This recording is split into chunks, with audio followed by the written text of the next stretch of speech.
참석해 주신 여러분께 감사의 말씀을 드립니다. 저는 오늘 월성원전 방사성 물질 누설로 본 안전법 규제 위반 실태와 대응 토론회 사회를 맡은 김영민 의원실 윤영일 보좌관입니다. 안녕하세요. 오늘 토론회는 월성원전 방사성 물질 누설에 대한 원자력안전위원회 공식 조사단의 조사 결과 발표에 대한 전문가들의 분석을 제공하기 위한 목적으로 이루어졌습니다. 아쉽게도 원자력안전위원회와 한수원의 담당자는 며칠 전 참석 의사를 번복해 오늘 이 자리를 함께하지 못했습니다. 넓은 마음으로 참석자신 여러분들의 양해를 부탁드립니다. 그리고 오늘 토론회는 김영민 의원실 유튜브 채널을 통해 생중계되고 있으며 추후 김영민 의원실 유튜브를 통해서 재확인도 가능하십니다. 온라인으로 토론을 시청하시며 실시간 댓글을 남겨주시면 선별하여 토론 시간에 발제자분들께 전달하도록 하겠습니다.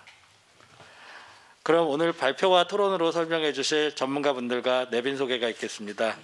이름을 호명하면 인사를 부탁드리겠습니다. 먼저 토론회 공동주최 의원실 대표로 참석해 주신 더불어민주당 김영민 의원님 참석하셨습니다.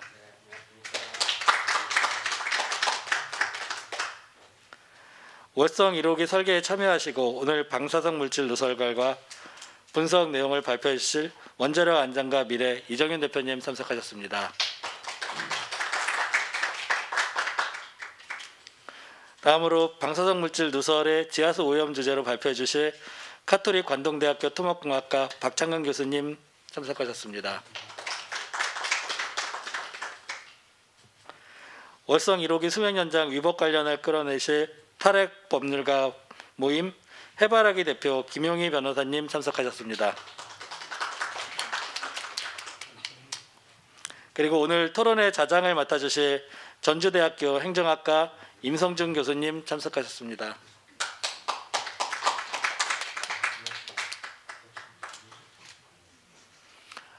그럼 국민의례를 진행하고 토론회를 본격적으로 시작하겠습니다.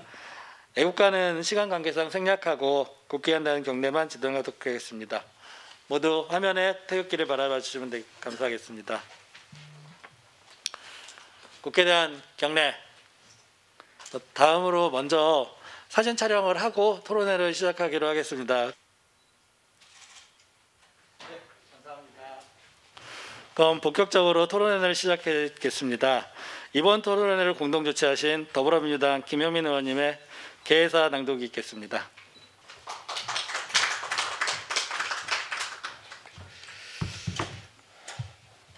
네, 안녕하십니까. 김영민입니다. 먼저 이번 토론회를 주관하신 그린피스와 원자력 안전과 미래 그리고 탈핵 법률가 모임 해바라기 관계자분들께도 감사드립니다.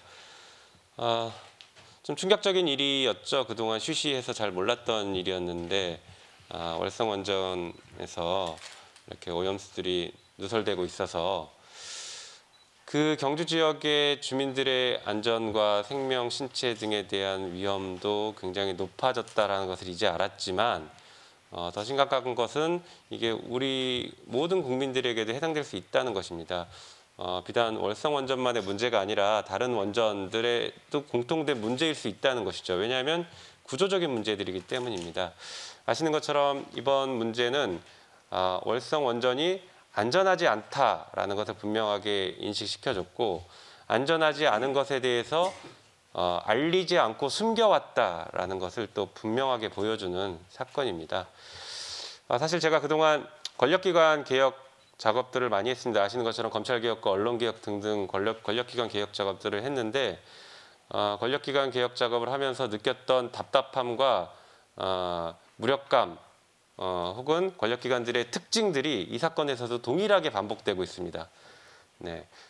정보를 독점하고 정보를 왜곡하고 알리지 않고 그리고 뭔가 문제가 생기면 어떻게든 덮으려고만 하는 그래서 국민들의 눈과 귀를 숨기고 속여왔던 그런 행태들이 지금 이 사건에서도 동일하게 반복되고 있습니다. 그래서 이 문제들은 구조적인 문제라고 생각돼서 반드시 제대로 밝혀야 된다. 그리고 그 이후에 사후 조치도 제대로 좀 마련되어야 된다고 생각합니다.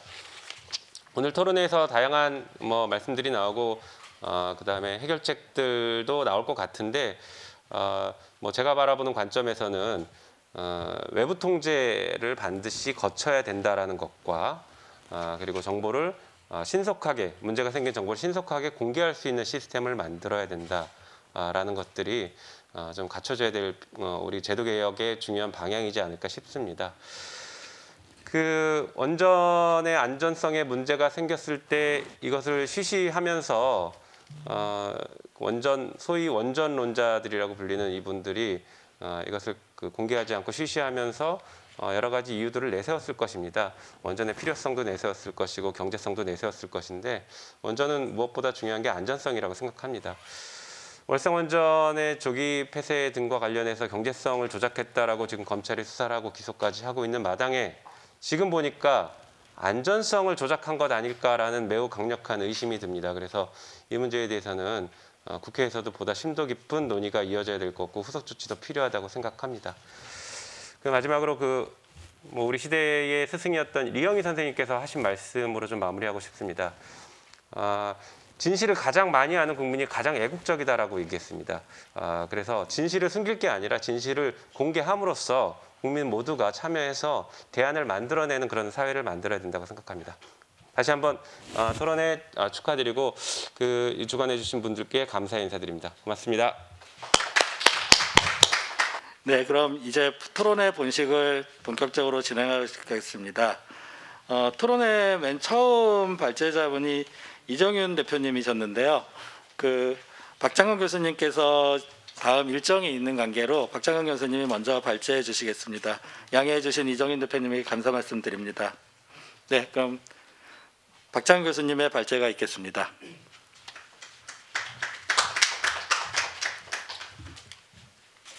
발표할 때 마스크 벗어도 되겠죠? 목소리가. 안녕하십니까. 저는 가톨릭 관동대학교 박창근입니다. 제가 이번에 발표할 내용은 누설의 지하수 오염 영향 두 차례에 걸쳐서 조사위에서 발표를 했는데 그것을 바탕으로 제가 발표를 하도록 하겠습니다. 잘 아시는 건 생략하고 제가 이번에 관심을 두는 것은 맨 밑에 4번, 5번 부진의 관측정 측정값 추이 분석 및 원인 외부 환경으로의 유출 여부에서 말씀드리겠습니다. 아시다시피 2001년 3월 30일 날 조사단과 협의회의 합동 출범식을 개최했고 본격 조사를 했죠. 그 조사 결과는 누설이 됐다는 겁니다. 근데 아직까지 지금 평가로 보면은 누설량을 확정하지 못했습니다. 누설됐다는 것만 돼 있지. 왜냐면 이게 중요한 게 공학적으로 조금 유출됐느냐, 장기간이 많이 유출됐느냐는 이거는 보는 시각에 따라서 상당히 위험성이 내포될 수 있습니다. 그래서 누설량은 오염수 누설량으로 판단되는데 이 파란색 삼중수소 누설량을 어떻게 저희가 산정할 수 있을까 기본적으로 의문을 가지고 있습니다. 다음에 보고서에 보면은 대부분이 누설수 일부가 지하로 유출되었을 것으로 추정을 많이 하고 있습니다. 그래서 맨 밑에 보면은 누설수가 누설 탐지관의 바닥면 집수조 또는 연결 배관을 통해 지하로 유출되었을 가능성이 있으나 누설수의 지하 유출이 직접 확인되지는 않아 추가 조사공을 굴착하고 추적자 시험 진행하고 있다는데 벌써 1년 반이 지났는데 이것도 아직 확정을 못했다면은 밝힐 의사가 없는 거죠. 여기에 대해서 문제점을 가지고 있는 전문가들이 많이 투입된다 그러면은 이렇게 긴 시간이 걸리지 않습니다. 분명히 내부적으로는 제가 알고 있는 사실을 차마 말할 수 없어가지고 말씀을 못 드립니다. 저는 내부적으로 분명히 자료들이 왜곡되고 있다는 것을 저는 알고 있지만 밝힐 수가 없습니다. 다음에 집중호우로 인해서 SRT 누설수로 오염된 지하수와 토사가 유입되어 있는 얘기 있는데 평가로 보면은 이제 비가 와가지고 그 물이 상승해서 다시 들어갔다는 이 얘기 같아요. 그래서 지금 현재 그 강우에 의해서 지하수의 상승을 일으키는 물질은 오염된 물이 아닙니다. 깨끗한 청수입니다. 그것이 홍수 시 지하수의 급격한 상승했다 그러는데 그 자료를 공개를 했어야죠. 그리고 그 상승했던 부분에 대한 수질 분석도 했어야 되겠죠. 삼중수소 분석을. 그리고 측면 계구보다 아까 말씀드렸지만 높은 지하수 시료를 분석했는가. 그러니까 깨끗한 물이 다시 측면 계구를 통해 들어갔다는 얘기죠. 그래서 이 보고서를 보면은 추정이라는 과정이 상황이 진행됨에 따라 지금 추정이라는 말 대부분 쓰고 있습니다. 추정. 그런데 문제는 추정이라는 과정이 상황이 진행됨에 따라서 확인이라는 말로 분명히 바뀔 겁니다. 그래서 지금 현재 1년 반 동안 했다 그러는데 도대체 확정된 것은 지금 하나도 없습니다. 단 딱 하나 WS2에서 삼중수소가 발견이 됐다는 것. 이거 말고는 지금 명시적으로 제공하고 있는 자료는 없다는 말씀드립니다.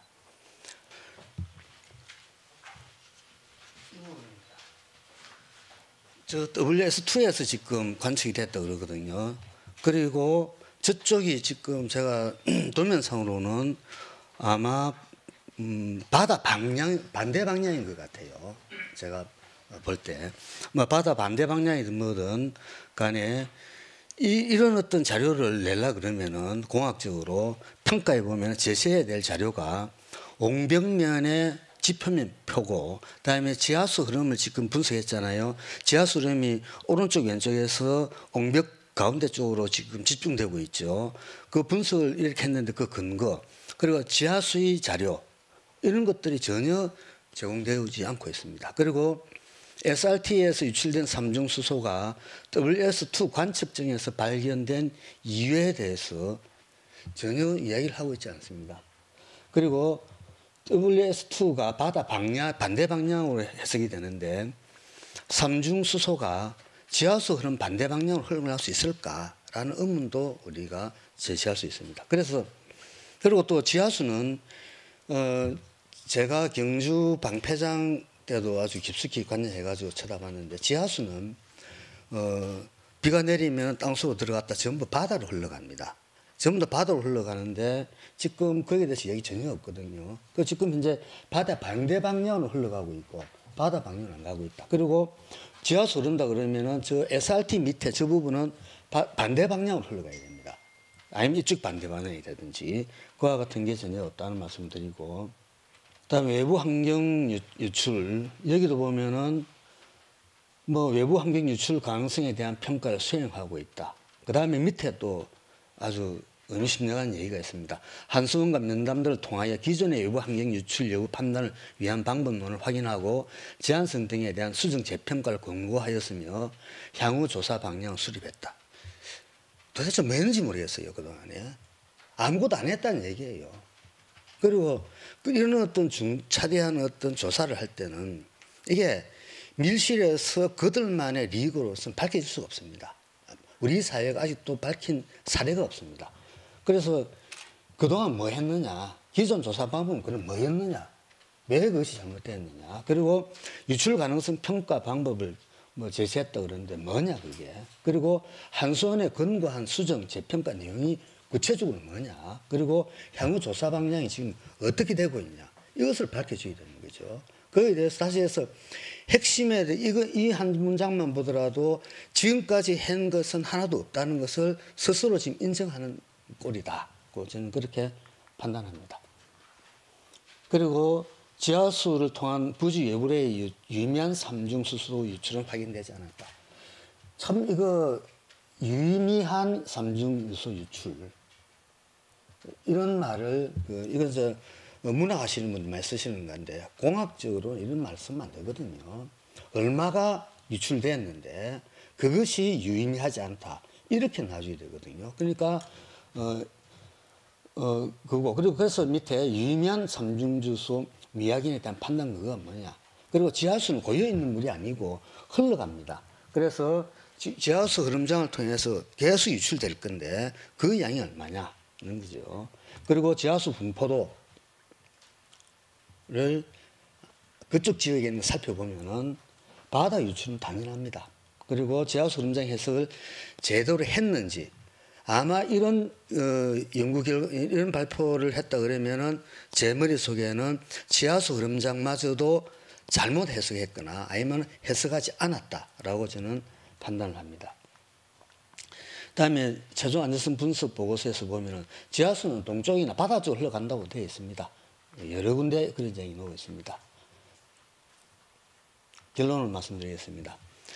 유의미한 삼중수소 유출을 미확인했다. 근거가 없다는 거죠. 그러나 분명히 바다로 유출되었다. 그리고 지하수 흐름상 해석의 근본적인 의문을 해소해야 됩니다. 그렇지 않고는 저 자료는 앞으로 또 3차도 발표하겠죠.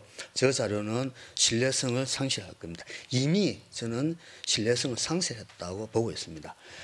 그리고 지금 현재 발전소별로 최종 안전 분석 보고서를 보면은 이게 기공장 방폐장 할 때도 제가 관여를 하면서 봤는데 이번에도 보니까 한 300페이지 되는 중에서 그러니까 설계에 사용될 수 있고 분석에 사용될 수 있는 것은 한 서너 페이지밖에 안 돼요.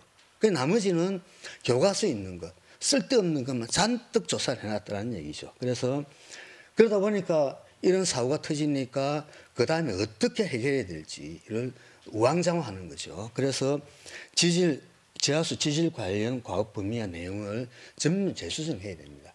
왜냐하면 후쿠시마 원전이 터졌을 때 일본에서도 우왕좌왕했었습니다. 처음에 일본 전문가들이 지하수 분석한 걸 보니까 영 이상하더라고요. 그래서 조금 지나서 보니까 제대로 분석을 했다는 느낌을 받은 적이 있었습니다. 그와 마찬가지로 지금 이와 같이 원전을 설계하고 이런 과정에서 지하수 흐름에 대해서 꼼꼼히 잘 챙겨놔야만이 이런 문제가 터지면은 즉각 대응할 수 있는데 그런 어떤 작업들이 전혀 안 돼 있었다.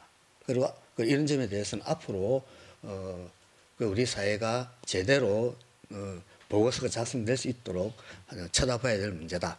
그리고 지금도 많은 지역에서는 많은 원전에서는 이 보고서 최종 안전성 분석 보고서를 보면은 말 그대로 쓸데없는 것들만 잔뜩 갖다 놨습니다.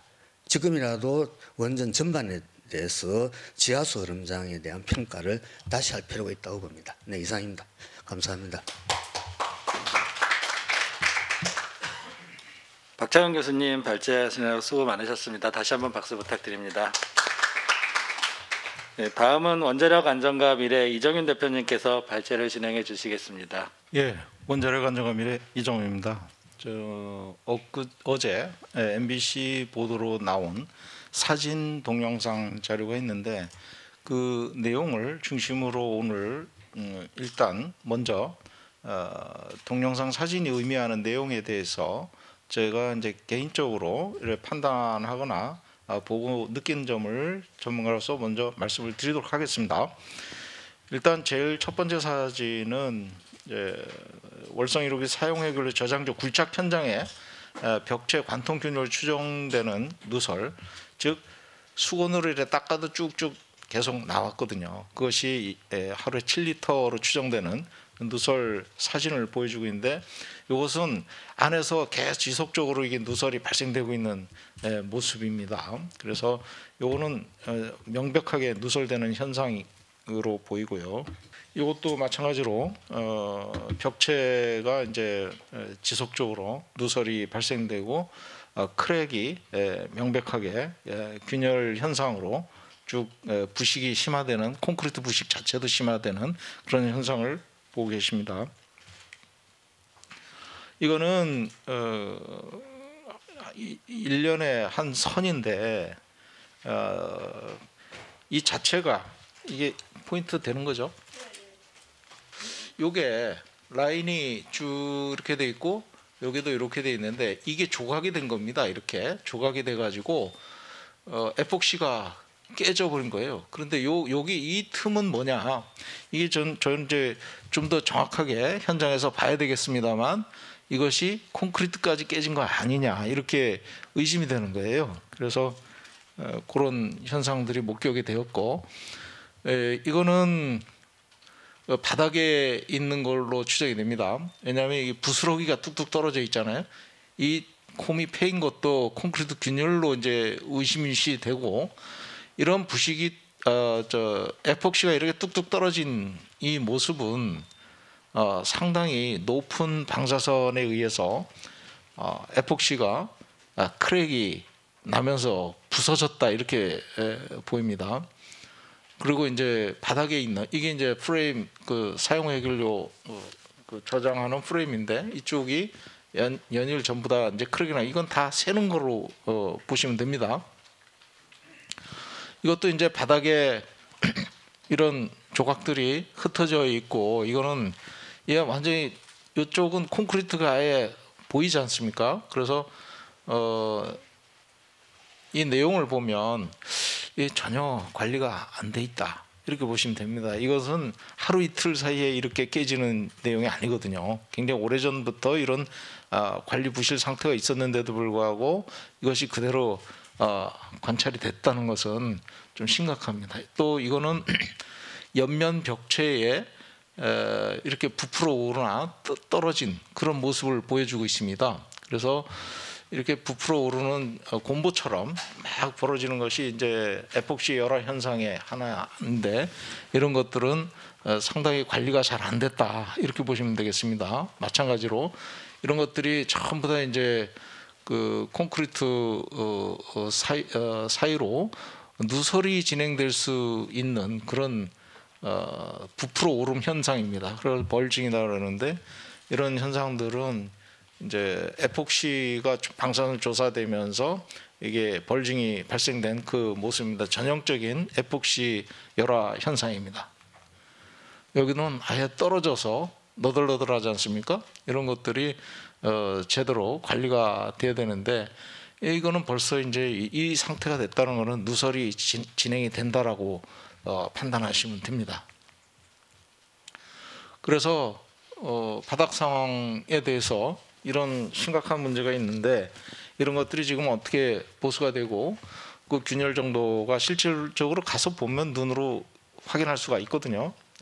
바닥 쪽은 확인이 지금 전혀 안 되고 있지만 옆 측면 벽체나 그 해결료를 쌓아놓은 그 옆에 공간에는 일부 이런 균열들이 있는 그런 지역들은 육안으로 확인이 가능하기 때문에 이런 것들은 직접 가서 좀 보고 이런 누설에 대해서 원자력 시설에 관한 기술 기준에 이런 규칙을 위반된 거 아니냐 이렇게 해서 전체적으로 우리가 원자력 안전기술원 자체에 대한 신뢰 문제도 같이 물려 있고 그래서 이런 것들은 좀 국회 특히 시민사회와 국회 같이 해가지고 이런 것들은 지속적으로 감시를 해 나가야 되겠다 이런 말씀을 드리고요.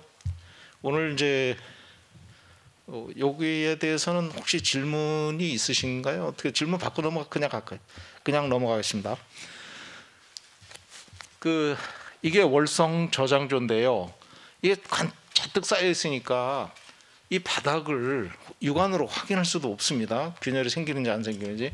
그렇기 때문에 지금 이걸 오다가 옮기면서 하기도 굉장히 힘든 상황이기 때문에 이게 아마 기본적으로 스테인리스 스틸 방수막으로 하는 것이 맞다. 이렇게 좀 더 신뢰가 있는 구조 형태다. 자, 이제 지금부터는 본격적으로 말씀드리겠습니다. 2020년 12월에 익명의 제보자가 경주 시민단체 월성원전 지하누설 보고서를 제보합니다. 이거는 한손 문서인데 그렇게 되면서 시민사회에 포괄적으로 월성원전 지하누설이 진행되고 있다는 것을 확인하게 되었죠. 지하누설은 지금 그림에서 보시다시피 이게 이제 사용 해결료 저장 수조가 있고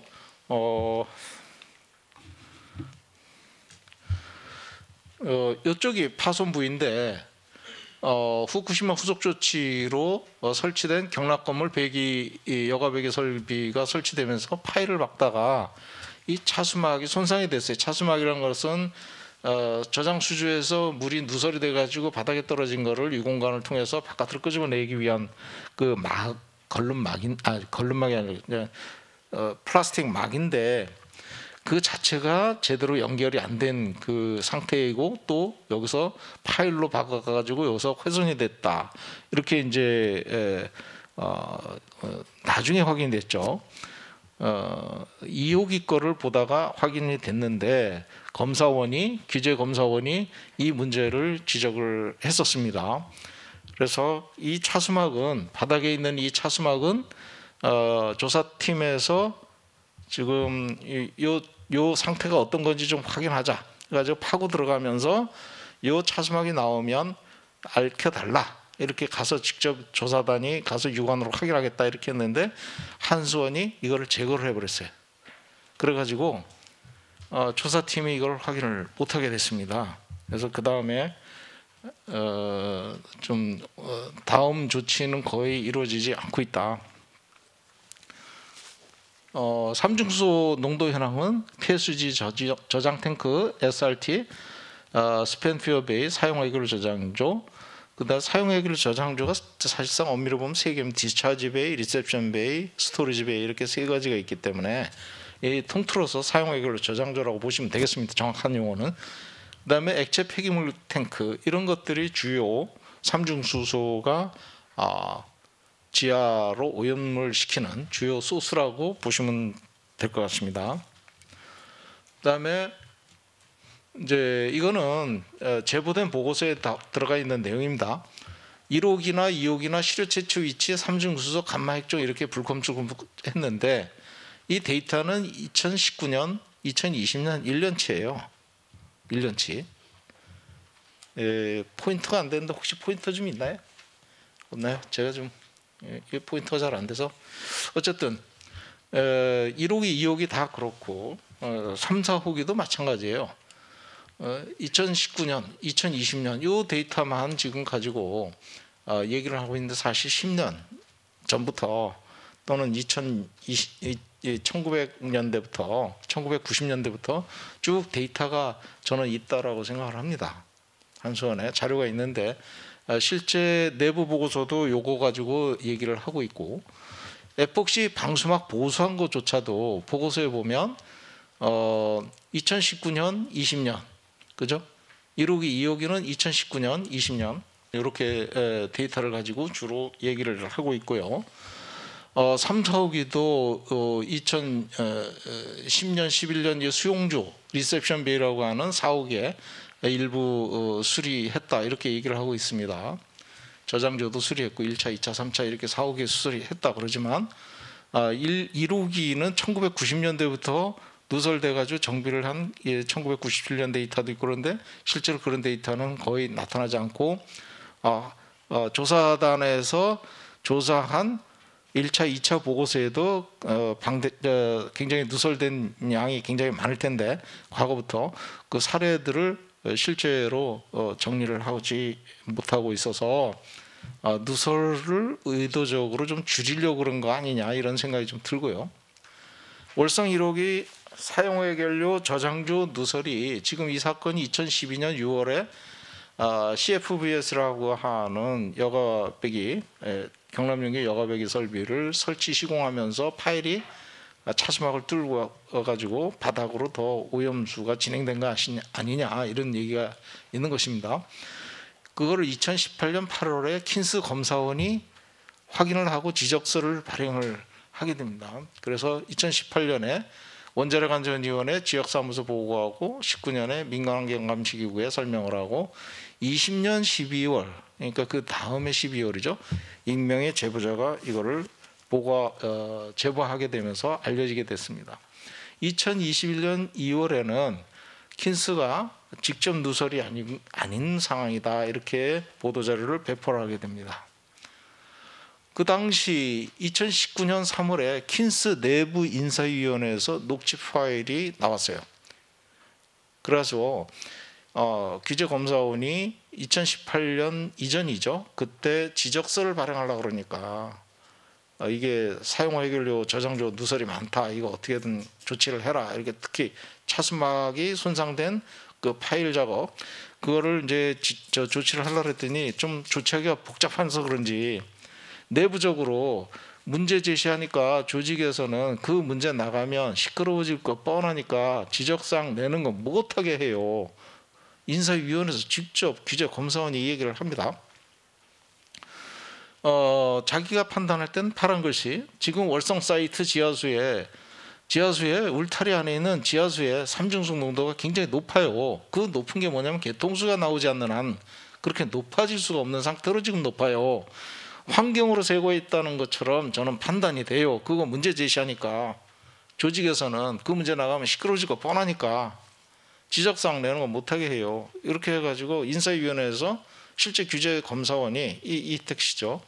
규제검사원이 이 문제를 가지고 컴플레인을 합니다. 그런데 킨스 보도자료는 2021년 2월에 이 내용을 알고 있으면서 사용 해결료 저장소로부터 직접적인 누설이 아니다라고 주장을 하는 보도자료를 냅니다. 직접 누설이 아니라는 거예요. 킨스에서.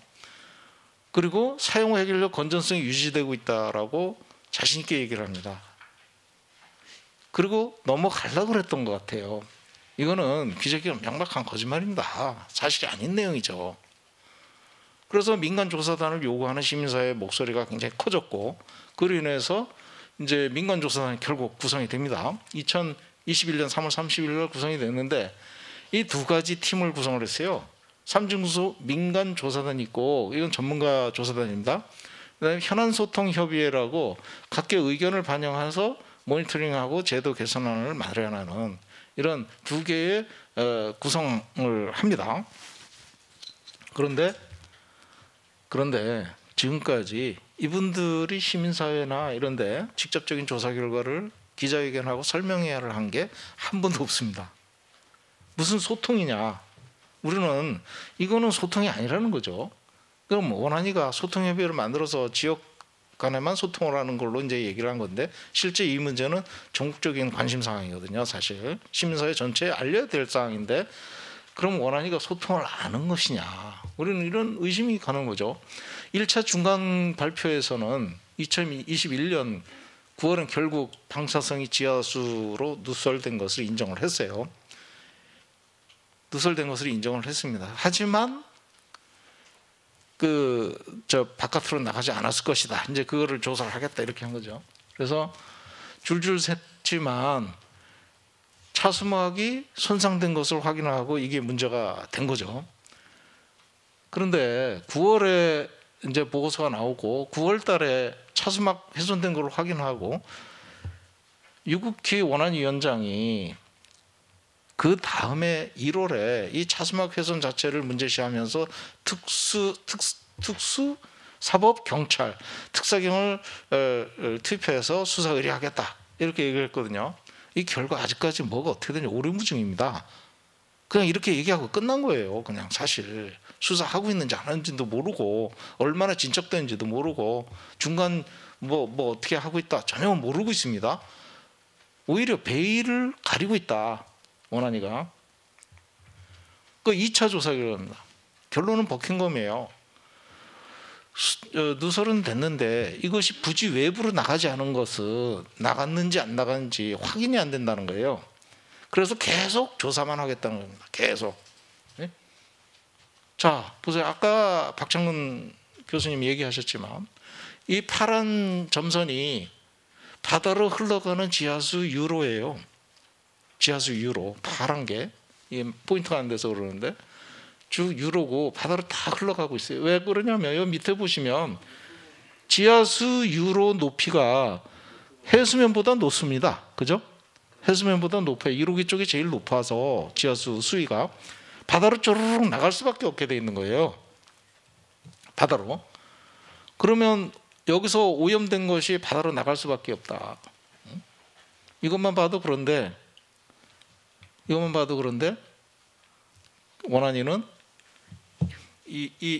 저 바운더리 쪽에 구멍을 뚫어가지고 유공을 뚫어가지고 확인하겠다. 지금 그러고 있는 거예요. 계속. 근데 그 돈이 없으니까 어떻게 하지? 야, 시간이 지금 없다 그러는데 언제 이걸 하냐 하고 뭐 예산을 어떻게 해야 되고 뭐 다음 추경 예산에 넣어야 되냐 말아야 되냐 뭐 이런 얘기를 하고 있는 거예요. 실제로 일을 하려고 하는 건지 안 하고 있는지 도대체 모르는 거죠. 그래서 그쪽 경계 쪽에 아무리 파봤자 제대로 나오냐. 그러니까 그걸 보고 아, 주민들한테는 안 갔다. 근데 사실 바다로 다 흘러가서 지역 해녀분들이 거의 100% 갑상선암에 걸려 있어요. 지금 물속에서 해녀분들이 많지는 않지만. 그래서 또 한 가지 이제 이 문제는 보론이 산성입니다. 그래서 보론이 포함된 냉각수가 콘크리트를 뚫고 지나가면 누설이 돼서 또는 콘크리트를 적시고 그렇게 되면 그 안에는 리바라고 이제 그 콘크리트 강도를 유지하기 위한 철근이 있는데 철근이 부식이 돼요. 장기적으로 노출이 되면 부식이 돼가지고 미국 NRC에서도 살렘1, 인디언 포인트, 시브룩 이런 원전에 대해서 장기적으로 이런 누설이 스테인리스 스틸로 했음에도 불구하고 누설되는 현상에 대해서 심각하다. 그래가지고 장기적으로 가면 문제가 유발시킬 수 있으니까 굉장히 이 지속적으로 감시하고 영향에 대해서 어떤 문제가 있을지 구조 건전성. 지진이 오면 이 구조물 자체가 견딜 수가 있어야 되잖아요. 사용 해결료 저장소는 내진 등급 1등급입니다. 그래서 이런 심화된 연구를 요구를 하고 있는 상황인데 이 스테인리스 스틸 철판보다 취약한 에폭시로 방수막이 설치된 우리나라는 더 심할 거로 보입니다. 그래서 지금 이 중수로인 경우는 이 영향이 굉장히 클 것이다. 이 그림은 이 테이블은 월성 4호기가 있습니다. 한국의 월성 4호기가 1999년 마지막으로 가동을 들어가고 그 이후에는 중국 진산 1, 2호기가 있습니다. 2002년, 2003년에 가동을 들어갔어요. 바로 뒤에 들어갔는데 여기는 전부 에폭시가 아니라 스테인리스로 되어 있어요. 이런 제반 문제점들을 고려를 해서 중수로 4호기, 우리 한국 월성 4호기 이후에는 캐나다에서도 전부 스테인리스로 에폭시를 방수막에서 교체를 하고 있는 거죠. 그리고 캐나다 포인트 루프로는 수명 연장 월성 1호기처럼 똑같은 시기에 했지만 여기도 저장조를 스테인리스 철판으로 지금 했어요. 바닥을. 거기는 지금 감시가 안 되니까.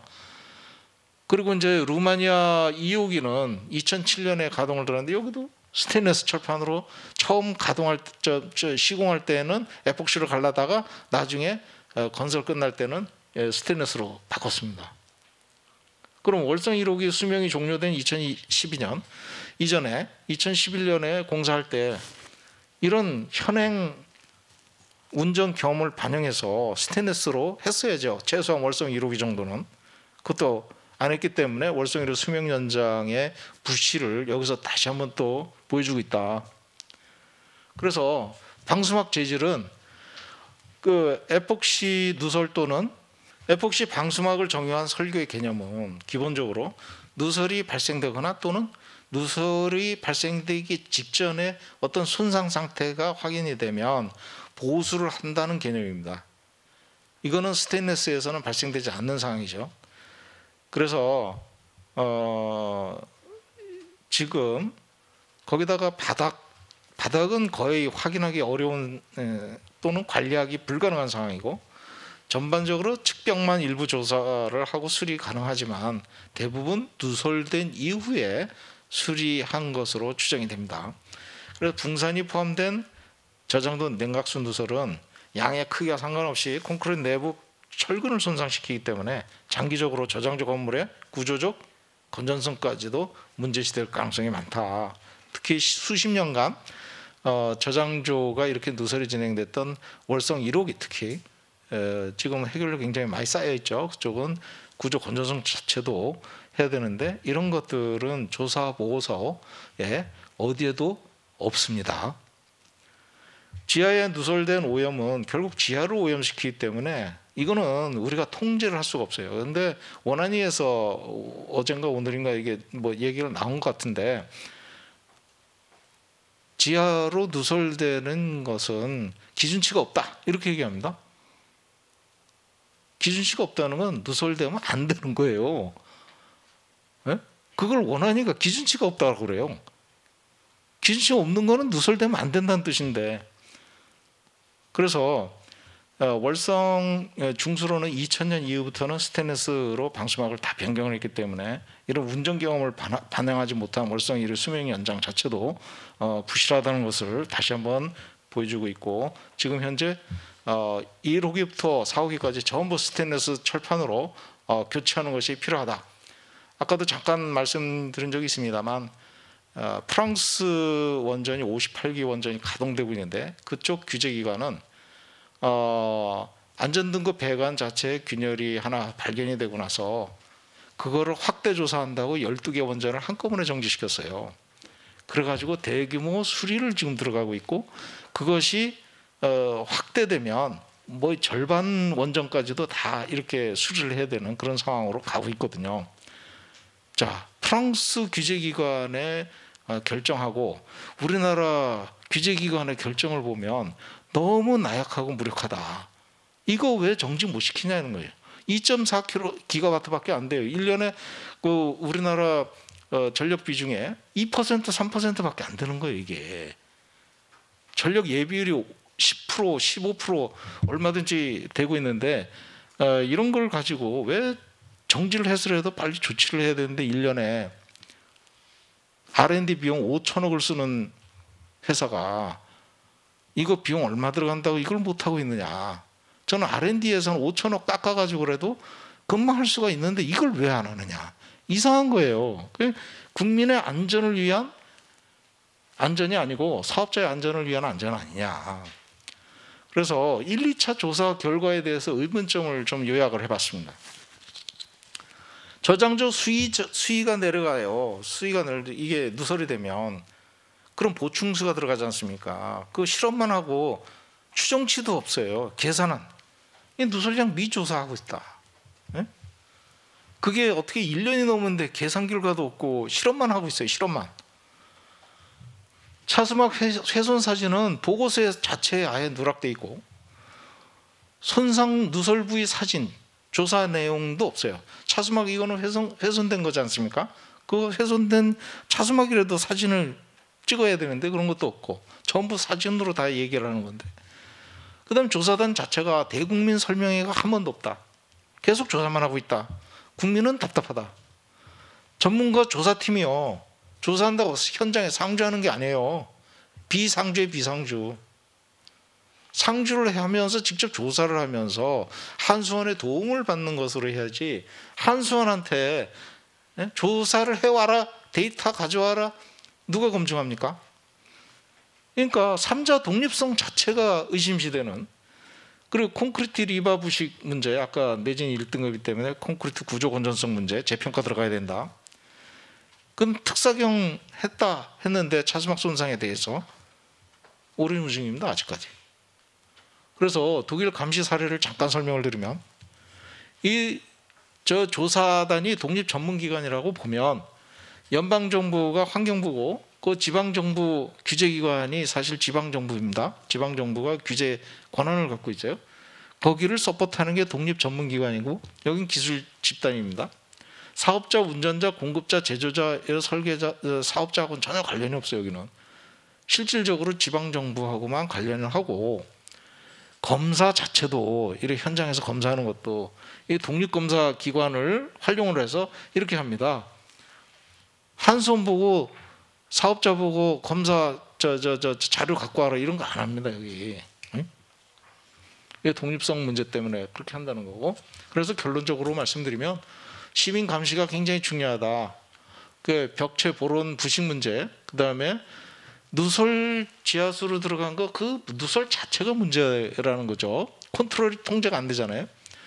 지하 오염 여부는 손에 국한된다. 바다로 무의미한 조사. 이건 방금 얘기하신 그 하천 관리학회장님, 그 저기 박창근 박사님도 똑같이 이 말씀을 하신 거고, 누설 근본 대책을 공고하는 것이 시급하다. 원안위는 조사만 하고 있어요. 근본 조치는 단순하거든요, 상식적으로. 그래서 조사팀 실무 경험자를 보완하고 현장을 상주를 하면서 언타임으로 설명회를 해야 되는데 그런 것들이 투명하게 안 되고 있다.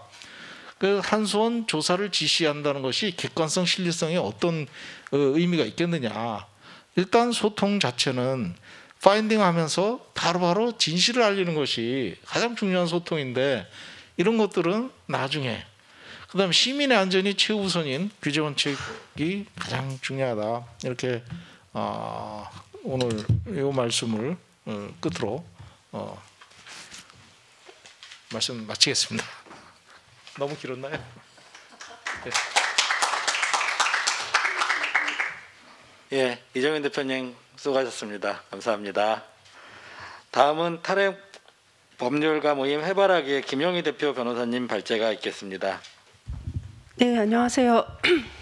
네, 먼저 우리 이정현 대표님이 월성원전의 방사성 물질 누설 상태에 대해서 자세히 설명해 주셨지만, 어쨌든 간략하게 경과를 말씀드리면, 이미 해외에서 중수로 원전이 누설이 발생한다는 사례가 보고되고 있었고, 또 미국에서도 누설이 발생이 돼서 이미 2007년도 미국에서는 이런 문제에 대한 내부 지침을 수립을 했고, 그리고 후쿠시마 사고가 나면서 후쿠시마 사고 후속 대책으로 월성 1호기에 경납 건물 여가 100이라는 CFVS라는 거를 설치를 했는데, 이것이 오히려 사용 후 해결료 저장소에 차수막을 파손을 했던 것입니다. 근데 당시에는 그게 발각이 안 되고 있다가 나중에 2021년도에 와서 나중에 이번 조사 특히 과정에서 이런 부분들이 드러나게 된 것입니다.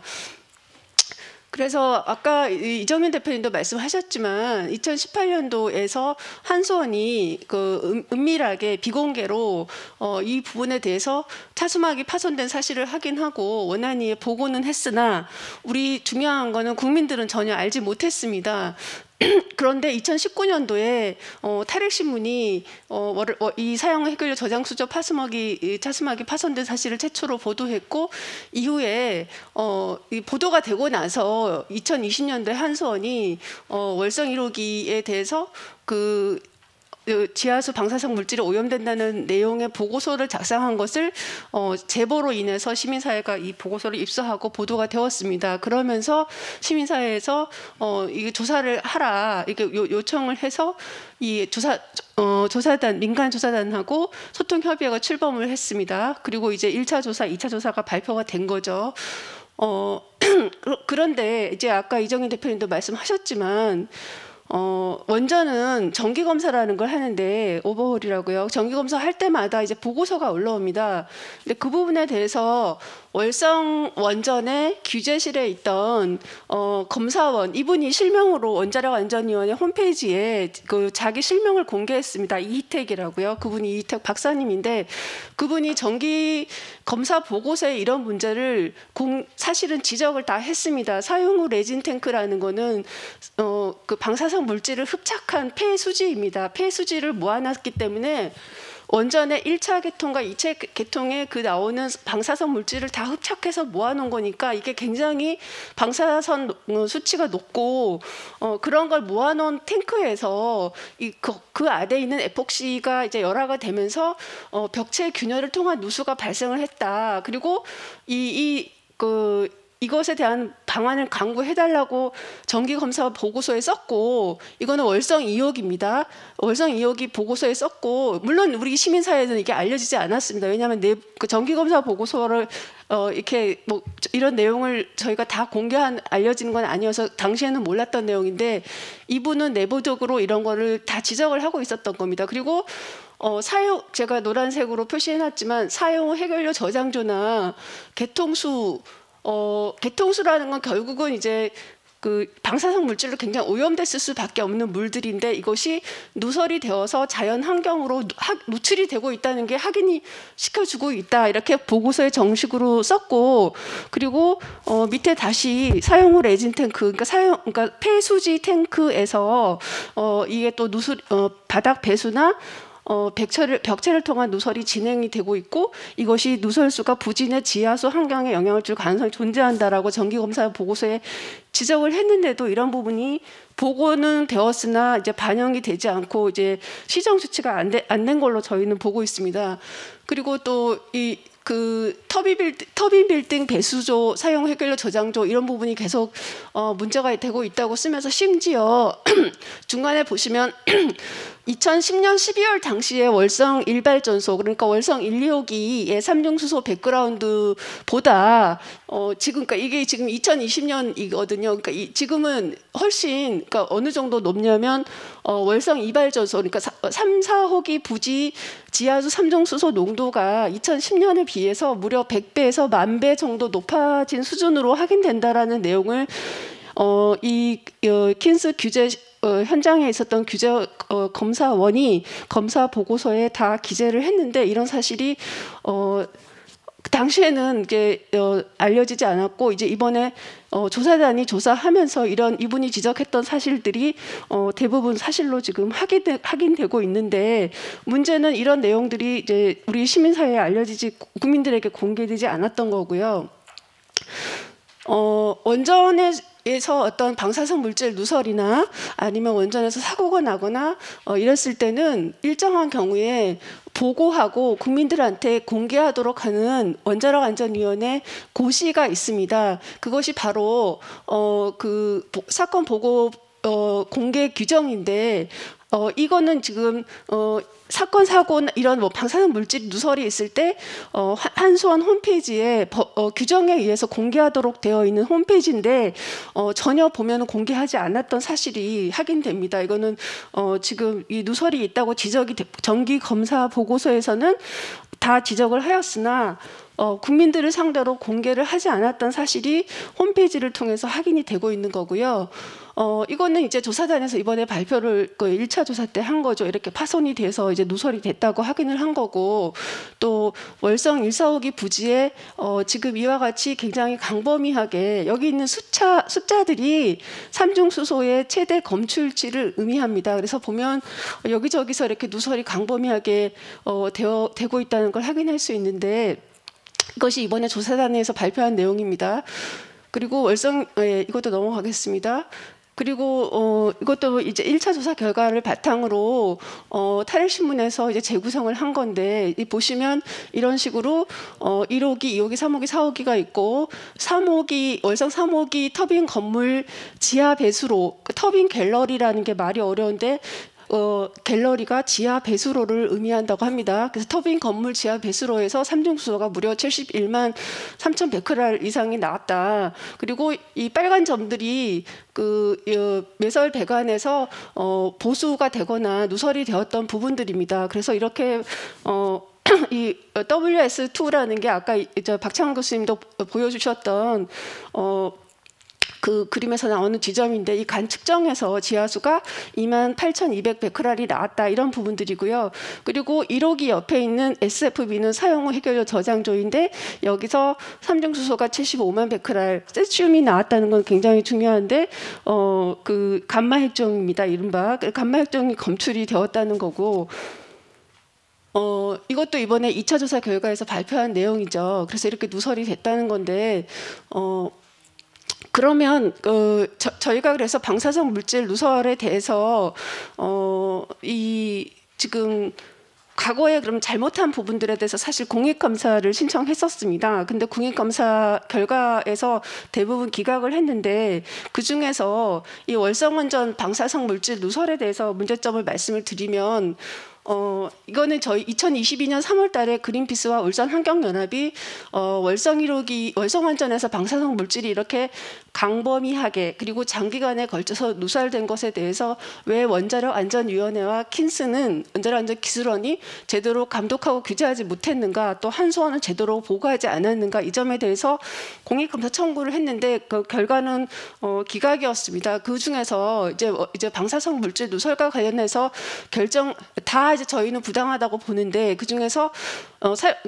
방사성 물질 누설과 관련해서 내린 판단이 왜 틀렸는지에 대해서 반박을 하면 감사원은 뭐라고 판단을 했냐면 민간조사단에서 조사하고 있기 때문에 이거는 감사원 관련 규정상 다른 기관에서 감사 중인 사안이기 때문에 이거는 우리 감사원이 감사할 대상이 아니라고 했는데, 이거는 말이 안 되는 게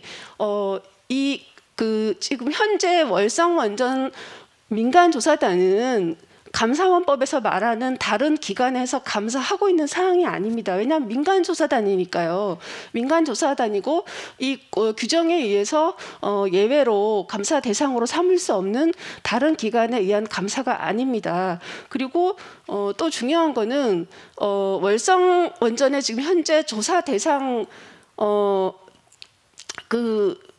민간조사단이 조사하고 있는 거는 저희가 청구한 거는 규제기관인 원자력안전위원회나 원자력안전기술원이 감독과 규제를 잘못한 부분에 대한 감사를 해달라고 한 건데, 민간조사단이 하고 있는 거는 그런 규제기관인 원자력안전위원회나 킨스가 어떤 업무를 잘못했는지를 살피고 있는 게 아니라 오로지 과학적인 영역, 이거는 이제 홈페이지 원자력안전위원회 홈페이지에 나와 있는 내용입니다. 뭐냐면 월성원전에서 삼중수소를 에 대한 과학적 사실을 확인한다는 게 조사단의 임무인데, 저희가 청구했던 사안은 월성원전에 대해서 이렇게 방사성 물질이 누설될 동안 규제기관이 하지 않은 일에 대한 행정적인 어떤 징계적인 형사처벌적인 감사를 요청했던 건데, 조사단이 하고 있는 일과 전혀 다른 일인데 민간조사단이 이런 조사를 하고 있으니까 우리 감사원은 감사를 할 수 없다라는 핑계를 댄 것입니다. 그래서 감사원 결정이 굉장히 부당하고,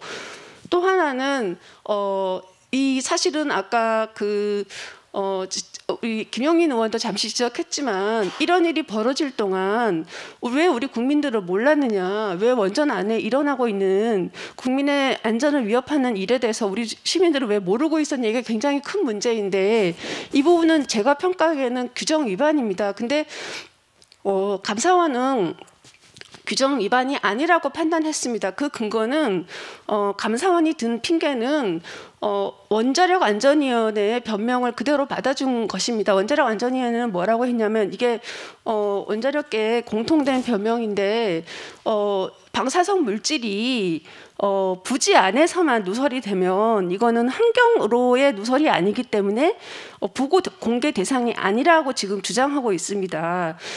그게 이제 무슨 법률이 있어서가 아니고 원자력안전위원회가 해석을 그렇게 하는 것인데, 그런 감사를 청구한 피청구 기관인 원자력안전위원회가 하는 주장을 감사원이 만연히 그대로 받아줘서, 그래 이거는 원전 부지로 밖으로 샌 게 아니니까, 그리고 부지 내부는 환경이 아니니까 규정 위반이 아니네, 그러면서 공개 규정 위반이 아니라고 판단했는데, 그것이 얼마나 부당한지를 설명을 드리겠습니다.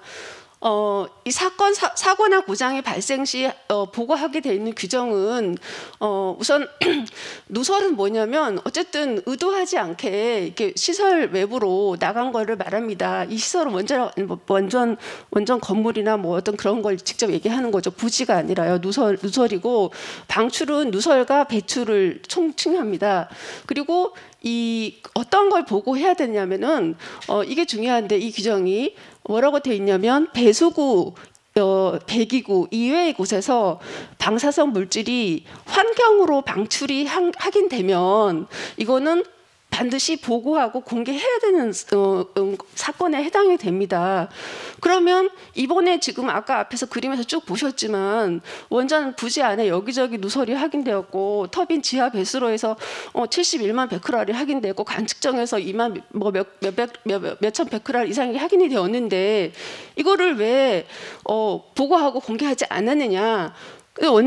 원자력안전위원회는 부지 아니라서 이거는 환경이 아니라고 주장하는 거고, 근데 저기 보시면 그냥 이거는 원자력 안전위원회 고시입니다. 고시라는 거는 명백히 어떤 따라야 되는 법령에 해당이 되는 거죠. 근데 거기는 단순히 환경이라고만 하고 있습니다. 그러면 환경에 대한 해석이 과연 원안위가 주장하는 대로 부지 내부만을 의미하느냐, 아니면 부지 내부도 환경이냐, 이게 쟁점입니다. 여기에 대해서 이건 보고해야 된다는 거고, 여기 규정에 보시면 사업자는 홈페이지 및 언론을 통해서 사건이 발생한 때로부터 24시간 이내에 공개하도록 규정이 되어 있습니다. 이게 원자력 안전위원회 해석 유권 해석인데요.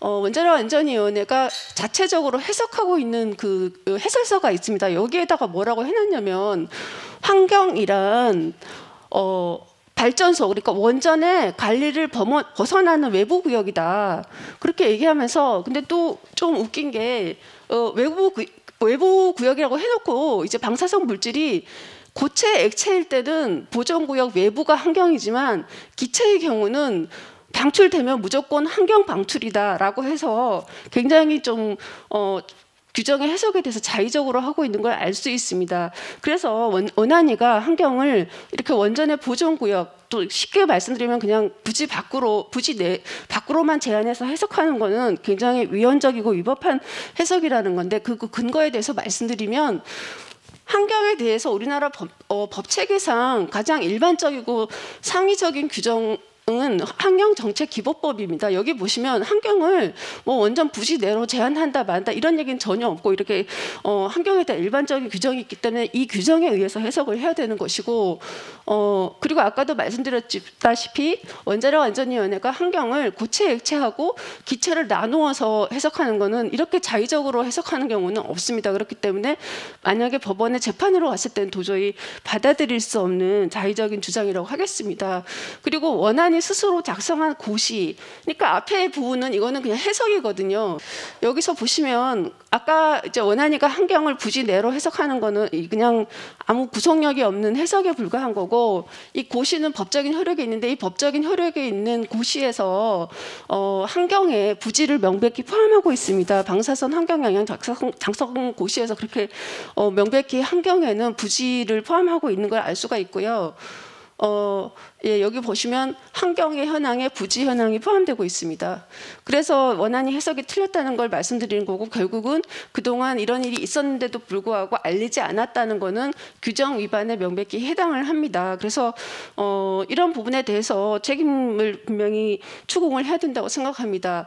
그리고 수명 연장 당시에도 이제 월성 1호기 문제가 이렇게 심각한데, 특히 왜 수명 연장할 때 이런 게 드러나지 않았냐, 물론 우리가 몰라서 당연히 은폐가 될 수 있었는데, 이것은 지금 사실 월성 1호기 문제는 윤석열 대통령이 정치를 하게 만든 결심이 되었다라고 주장한 내용인데, 그만큼 월성 1호기가 안전한지 아닌지, 또 수명 연장이 적법한지 아닌지는 우리 현재 한국 사회에서 굉장히 중요한 사안입니다. 근데 월성 1호기에 대해서 수명 연장이 위법했다는 거는 제가 수행했던 월성 1호기 수명 연장 소송에서 이미 법원이 위법하다고 판결을 했습니다.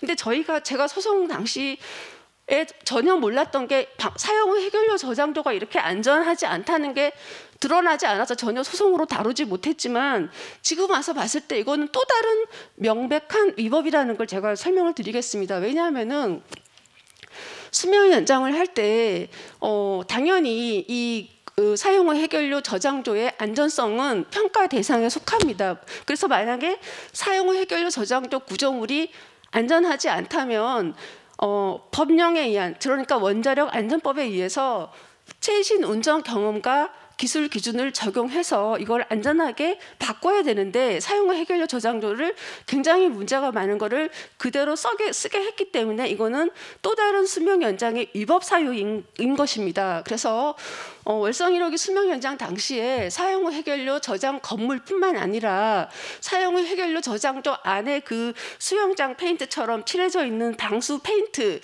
에폭시 라이너 또는 지하 차수벽도 구조 안전성의 평가에 포함이 된다는 것은 월성 1호기 수명 연장을 위한 주기적 안전성 평가 보고서에 명백히 나와 있는 부분이고요. 여기서 뭐라고 했냐면 수명 연장을 할 때 사용 후 해결료 저장도를 봤다고 합니다. 평가를 했다고 하는데 어떤 식으로 평가를 했냐면 단순히 유관 검사만 했습니다. 그리고 비파괴 측정만 했다라고 보고서에 기재가 되어 있습니다. 이게 문제가 되는 거는 뭐냐면 아까 사진에서 보셨다시피 엄청나게 많은 사용 후 해결료가 들어가 있는 수조가 이게 수명 연장이라는 건 사실 죽어야 되는 원전을 잠깐 10년 정도 더 살리게 해주는 걸 하려면 굉장히 안전성을 강화해서 가동해라는 의미이기 때문에 원전에서 가장 위험한 시설인 사용 해결료, 사용 해결료가 얼마나 무서운지는 아시죠? 사용 해결료가 모아놓은 그 수조가 이게 과연 그 안에 이게 방사성 물질이 새는지 아닌지를 단순히 유관 검사가 아니라 바닥은 깨지지는 않았는지 수중 촬영도 하고 연료를 드러내고 검사를 해야 되는데 그런 걸 하지 않고 그냥 눈으로 봤다는 겁니다. 그러다 보니까 이렇게 누설이 되고 있었던 걸 모르는 거고요. 여기도 보시면 주기적 안전성 평가 보고서에 단순히 외관 검사만 했고 구체적으로 뭐 드러내서 검사를 하거나 이러지는 않았다는 것이 기재가 되어 있습니다. 이 원자로 시설 기술 기준에 의하면 뭐라고 되어 있냐면 연료를 저장하는 설비는 붕괴열을 제거할 수 있도록 적절한 차폐 능력을 갖춰야 됩니다. 근데 지금 보시면 사용 후 해결료 저장도가 다 세고 있지 않습니까? 그러면 이거는 차폐가 안 되고 있는 거죠. 한마디로 원자로 시설 기술 기준 규칙을 위반한 겁니다. 그러면 이거 수명 연장해주면 안 되는 거죠. 그리고 현재 국내에 있는 중수로 월성 1, 2, 3, 4호기 사용 후 해결료 저장도에 다 문제가 이 규정 위반에 해당되는 사안입니다. 그래서 이거는 지금 어쨌든 수명 연장을 얘기하고 있는데 수명 연장 당시에 이 부분을 우리가 몰라서 소송에서 다투지 못했지만 다퉜더라면 당연히 이 부분도 위법하다는 판결을 받았을 것이고 더 중요한 건 뭐냐면 수명 연장할 때는 원자력 안전법 시행령과 시행 규칙에 의해서 최신의 운전 경험 그리고 연구 결과를 기술 기준을 적용해서 안전성이 확보되도록 해야 됩니다. 그런데 지금 중요한 게 뭐냐면요. 국내 원전 중에 중수로 1, 2, 3, 4호기 그러니까 월성 1, 2, 3, 4호기 이외에 나머지 경수로는 전부 사용 후 해결료 저장도 안이 스테인리스로 되어 있습니다. 그럼 월성 1호기를 수명 연장하는 시점에서는 최신의 운전 경험이 뭐냐면 그 안에 수조를 스테인리스로 해야 되는 겁니다. 근데 수명 연장을 하면서 안전성을 확인하지 않았을 뿐더러 최신 기준을 적용해서 스테인리스로 바꾸지 않았기 때문에 이 부분이 또 다른 위법 사항이라고 지적을 하겠습니다. 그러면 이제 조사를 했는데 민간 조사단과 소통 협의회를 했는데 이게 무슨 문제가 있다고 보는지에 대해서 설명을 드리겠습니다. 아까도 말씀드렸다시피 이 킨스 월성 규제실의 검사원이 계속 사용 후 해결료 저장도가 문제가 있다고 검사 보고서에 썼을 뿐만 아니라 조사단이 출범한 이후에 원자력 안전위원회 홈페이지 월성 원전 3종 수소 조사단 그 코너가 있습니다. 홈페이지에 거기 보시면 공개 질의 응답이 있는데 거기에 이분이 1년 가까이 문제를 제기했습니다. 이런저런 문제가 있다고. 근데 거기에 대해서 최근까지 원자력 안전위원회나 킨스가 아무 답변을 하지 않았습니다. 이분은 자기 실명을 걸고 내가 월성 규제실의 검사원인데 내가 보니까 월성 원전이 이런저런 문제가 있다. 근데 왜 여기에 대해서 답을 해달라. 난 공개 질의한다. 근데 원자력 안전위원회 아무런 답변을 안 했고요. 최근에서야 형식적인 답변을 좀 했습니다. 네, 그래서 이분이 어쨌든 이거는 홈페이지에서 우리 누구나 확인할 수 있는 내용의 문제 제기를 했고요. 여기에 대해서 지금 아까 전에 그 한수원이 월성 원전 월성 1호기 차수막을 불법적으로 이게 원한이도 모르게 철거한 부분에 대해서 원자력 안전위원회 위원장도 이제 특사경의 수사를 지시했지만 저희가 그 부분을 믿을 수가 없어서 시민사회에서 별도로 이 방사성 물질 누설 조사 방해와 관련해서 한수원을 고발해서 지금 현재 수사 중에 있습니다. 아직 결과가 나오지 않았고요. 그래서 지금 조사단 발표를 보면 사실 기존의 정기검사 보고서에서 확인된 내용들을 아까 규제실의 검사원이 문제제기했던 내용들을 그게 사실상 맞다라는 확인 정도의 조사를 일부 한 걸로 보이고, 대부분은 누설은 확인되었으나 외부 유출은 또 그 환경으로의 유출은 확인되지 않았다는 굉장히 무책임한 발표만 지금 하고 있고, 어제 MBC 보도에서 보신 바와 같이 그런 방사성 물질이 포함된 오염수가 누설되고 있는 그 사진이나 영상을 조사단은 가지고 있었지만 있었던 걸로 보이는데 그게 누가 찍은 건지는 모르겠어요. 근데 하여튼 그 현장의 내용들을 우리가 시민사회는 전혀 이제 알 수가 없었는데 왜 그런 걸 공개하지 않았는지가 의문이고, 아까 이제 이정현 대표님도 말씀하셨지만 한 번도 기자회견을 안 했습니다. 원자력 안전위원회도 그렇고 소통협의회도,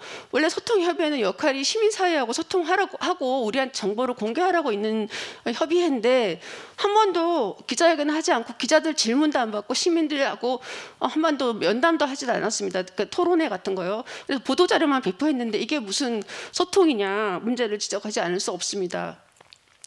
이게 마지막인데 이게 사실 제일 중요한 얘기고요. 그럼 월성원전의 방사성 물질 누설이 되고 있는 게 법적으로 무슨 문제인가? 지금 보시면 원자력 안전법에 보면, 그러니까 원전은 지으면은 지을 당시에 건설 허가라는 걸 하고요. 그 다음에 운영을 할 때, 다 지은 다음에 운영을 할 때 운영 허가라는 걸 합니다. 근데 운영 허가를 할 때 그냥 해주는 게 아니고 원자력 안전법에 이런저런 허가 기준이 있습니다. 그 허가 기준을 충족을 해야 운영 허가를 해주는데, 그러면 허가 기준에 미달하게 됐을 때는 어떻게 되느냐? 24조에 뭐라고 되어 있냐면 운영 허가를 취소하거나 또는 운영 정지 처분을 하게 되어 있습니다. 근데 지금 보면은 이 허가 기준 중에 뭐가 있냐면 원전이 위원회 규칙으로 정하는 기술 기준에 적합해야만, 그래서 방사성 물질에 따른 인체에 대한 공공의 재해 방지에 지장이 없을 때만 운영 허가를 하게 되어 있습니다. 근데 보면 허가 기준을 지금 미달합니다. 제가 보기에. 왜냐하면 원자력 시설 기술 기준 규칙에 뭐라고 되어 있냐면, 원전에서 밑에 라를 보시면 원자력 시설에서 발생되는 액체 방사성 폐기물은 배기구, 배수구 이외의 곳에서는 방사성 폐기물이 방출되지 아니하도록 성능을 갖춰야 됩니다. 근데 지금 보셨지만 월성 원전의 1, 2, 3, 4호기에서는 어쨌든 부지에서 광범위하게 지금 이 배수구는 무슨 얘기냐면은 액체 방사성 폐기물을 기준치 이하로 처리해서 합법적으로 나가는 액체 방사성 폐기물 배수구를 의미합니다. 거기서는 그 외의 곳에서는 어떤 곳에서도 방사성 폐기물이 나오면 안 되는 거예요. 근데 지금 나오고 있잖아요. 다 오염이 됐잖아요. 그렇기 때문에 정확히 이 성능을 미달하는 거고 이 규정을 위반하는 겁니다. 그리고 33조에 가면은 이 저장 설비는 차폐 능력을 갖춰야 되는데 지금 차폐 능력을 갖추지 못했습니다. 이 규정도 위반한 겁니다. 그러니까 결국은 앞에서 보신 원전의 운영 허가 기준을 미달하는 거고, 따라서 이 사안은 이런 기준을 미달하는 월성원전은 운영 허가를 취소하거나 최소한 정지 처분을 해야 될 사유라고 저는 보고 있습니다. 그래서 이 문제가 뭐냐면, 이게 거의 마지막입니다.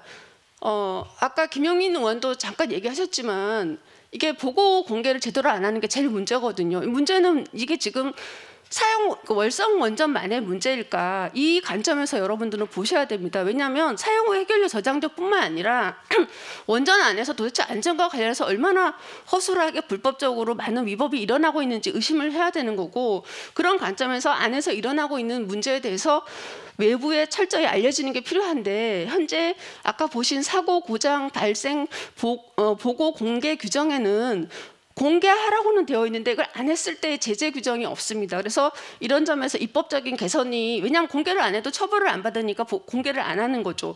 그러니까 징계나 처벌 규정을 저는 원자력 안전법의 상위법의 규정을 둬야 된다고 생각을 하고, 이런 입법적인 개선이 이루어지기를 촉구합니다. 그리고 또 더 중요한 거는 이정현 대표님이 말씀하셨다시피 원전 안에는 원자력계 사람들만 들어가는 게 아니고 평상시에도 지역 주민과 시민단체와 독립적인 제3의 전문가가 심사할 수 있는 상시적인 체계를 반드시 갖춰야 됩니다. 그래야 우리를 속이지 못하고요. 이런 저는 이런 지적을 하겠습니다. 네, 끝났습니다. 감사합니다. 네, 김영희 변호사님 수고하셨습니다. 감사합니다. 긴 시간 발제를 경청해 주셔서 감사합니다. 토론을 위해서 잠시 자리 정비를 하고 자리 정비가 끝난 후에 한 5분 후에 다시 시작하도록 하겠습니다. 이제 팜플렛에 안내 나간 토론은 원자력안전위원회하고 한수원에서 토론자가 참석을 하기로 되어 있었습니다. 그래서 전부 이제 안내까지 다 됐는데 갑자기 끝까지 거부를 해가지고 오늘 참석을 못하게 된 것에 대해서 굉장히 유감스럽게 생각합니다. 사실 어떻게 보면 이런 자리에 더 적극적으로 나와가지고 정말 이게 사실이 아니라고 생각을 한다면은 또 설명도 하고 활용을 해야 되는데 나오지 못한 것 자체가 사실 이런 여러 가지 문제를 상징적으로 잘 보여주고 있는 지금 유튜브나 또 온라인이나 또 여기 오프라인으로 여러 가지 이제 궁금하신 내용들이 좀 있으실 겁니다. 그래서 그런 내용에 관해서 이제 질의응답하는 이런 순서로 진행을 하도록 하겠습니다. 그럼 먼저 장마리 캠페이너께서 토론 시작해 주시기 바랍니다. 네, 감사합니다. 오늘 토론에 참석해 주신 많은 분들 먼저 저희 발제해 주신 내빈 여러분들께도 이 자리 빌어서 감사드리고요. 저희 그린피스는 이 월성원전 누설 문제가 알려진 이후에 계속해서 이 문제의 진위를 파악하고 이 문제의 원인에 책임이 있는 처벌이 가능하고 징계 가능할 수 있도록 지속적으로 캠페인을 진행해 오고 있는 상황입니다. 월성원전 같은 경우에는 국내 원전 중에서도 가장 많은 문제가 있고 가장 많은 사연이 있다고 해도 과언이 아닌데요. 오래된 노원전인 만큼 그 지역 인근 주민들의 피해도 굉장히 큰 상황이고 10년이 가까운 시간 동안 천막에서의 농성 그리고 이제 이주 대책을 위한 요구를 끊임없이 지속하고 있는 원전이기도 합니다. 그렇기 때문에 더더군다나 더 이 원자력 부지 안에 있는 원전 부지 안에 있는 이제 주요 설비, 주요 구조물, 그러니까 해결료가 보관되어 있는 구조물에 이렇게 심각한 손상이 발생되었을 때는 지자체를 비롯해서 주변 인근에 사건 발생 이후에 24시간 내에 보고하고 공개해야 하는 그 규정 의무를 지어야 하는데 그럼에도 불구하고 여태까지도 이런 주요 시설물의 손상과 균열과 이로 인한 누설에 대한 부분이 제대로 밝혀지지 않고 있다. 이제 이 문제를 굉장히 심각하게 생각을 해서 오늘 이런 토론 자리를 마련을 했고요. 앞서 여러 발제자 전문가분들께서 발표하셨던 것처럼 지금 문제가 되는 것은 월성 1호기의 사용 후 해결료 저장 수조 그리고 월성 1호기의 폐수지 저장 탱크 그 외에 이제 매설 배관 이런 부분에서 누설이 일어나고 있는 것입니다. 그런데 이게 누설 양도 중요하고 방사성 물질이 바다에 유출이 되었는가도 중요하지만 누출 자체가 문제라는 점에 대해서 일단은 다시 한번 짚고 넘어가고 싶습니다.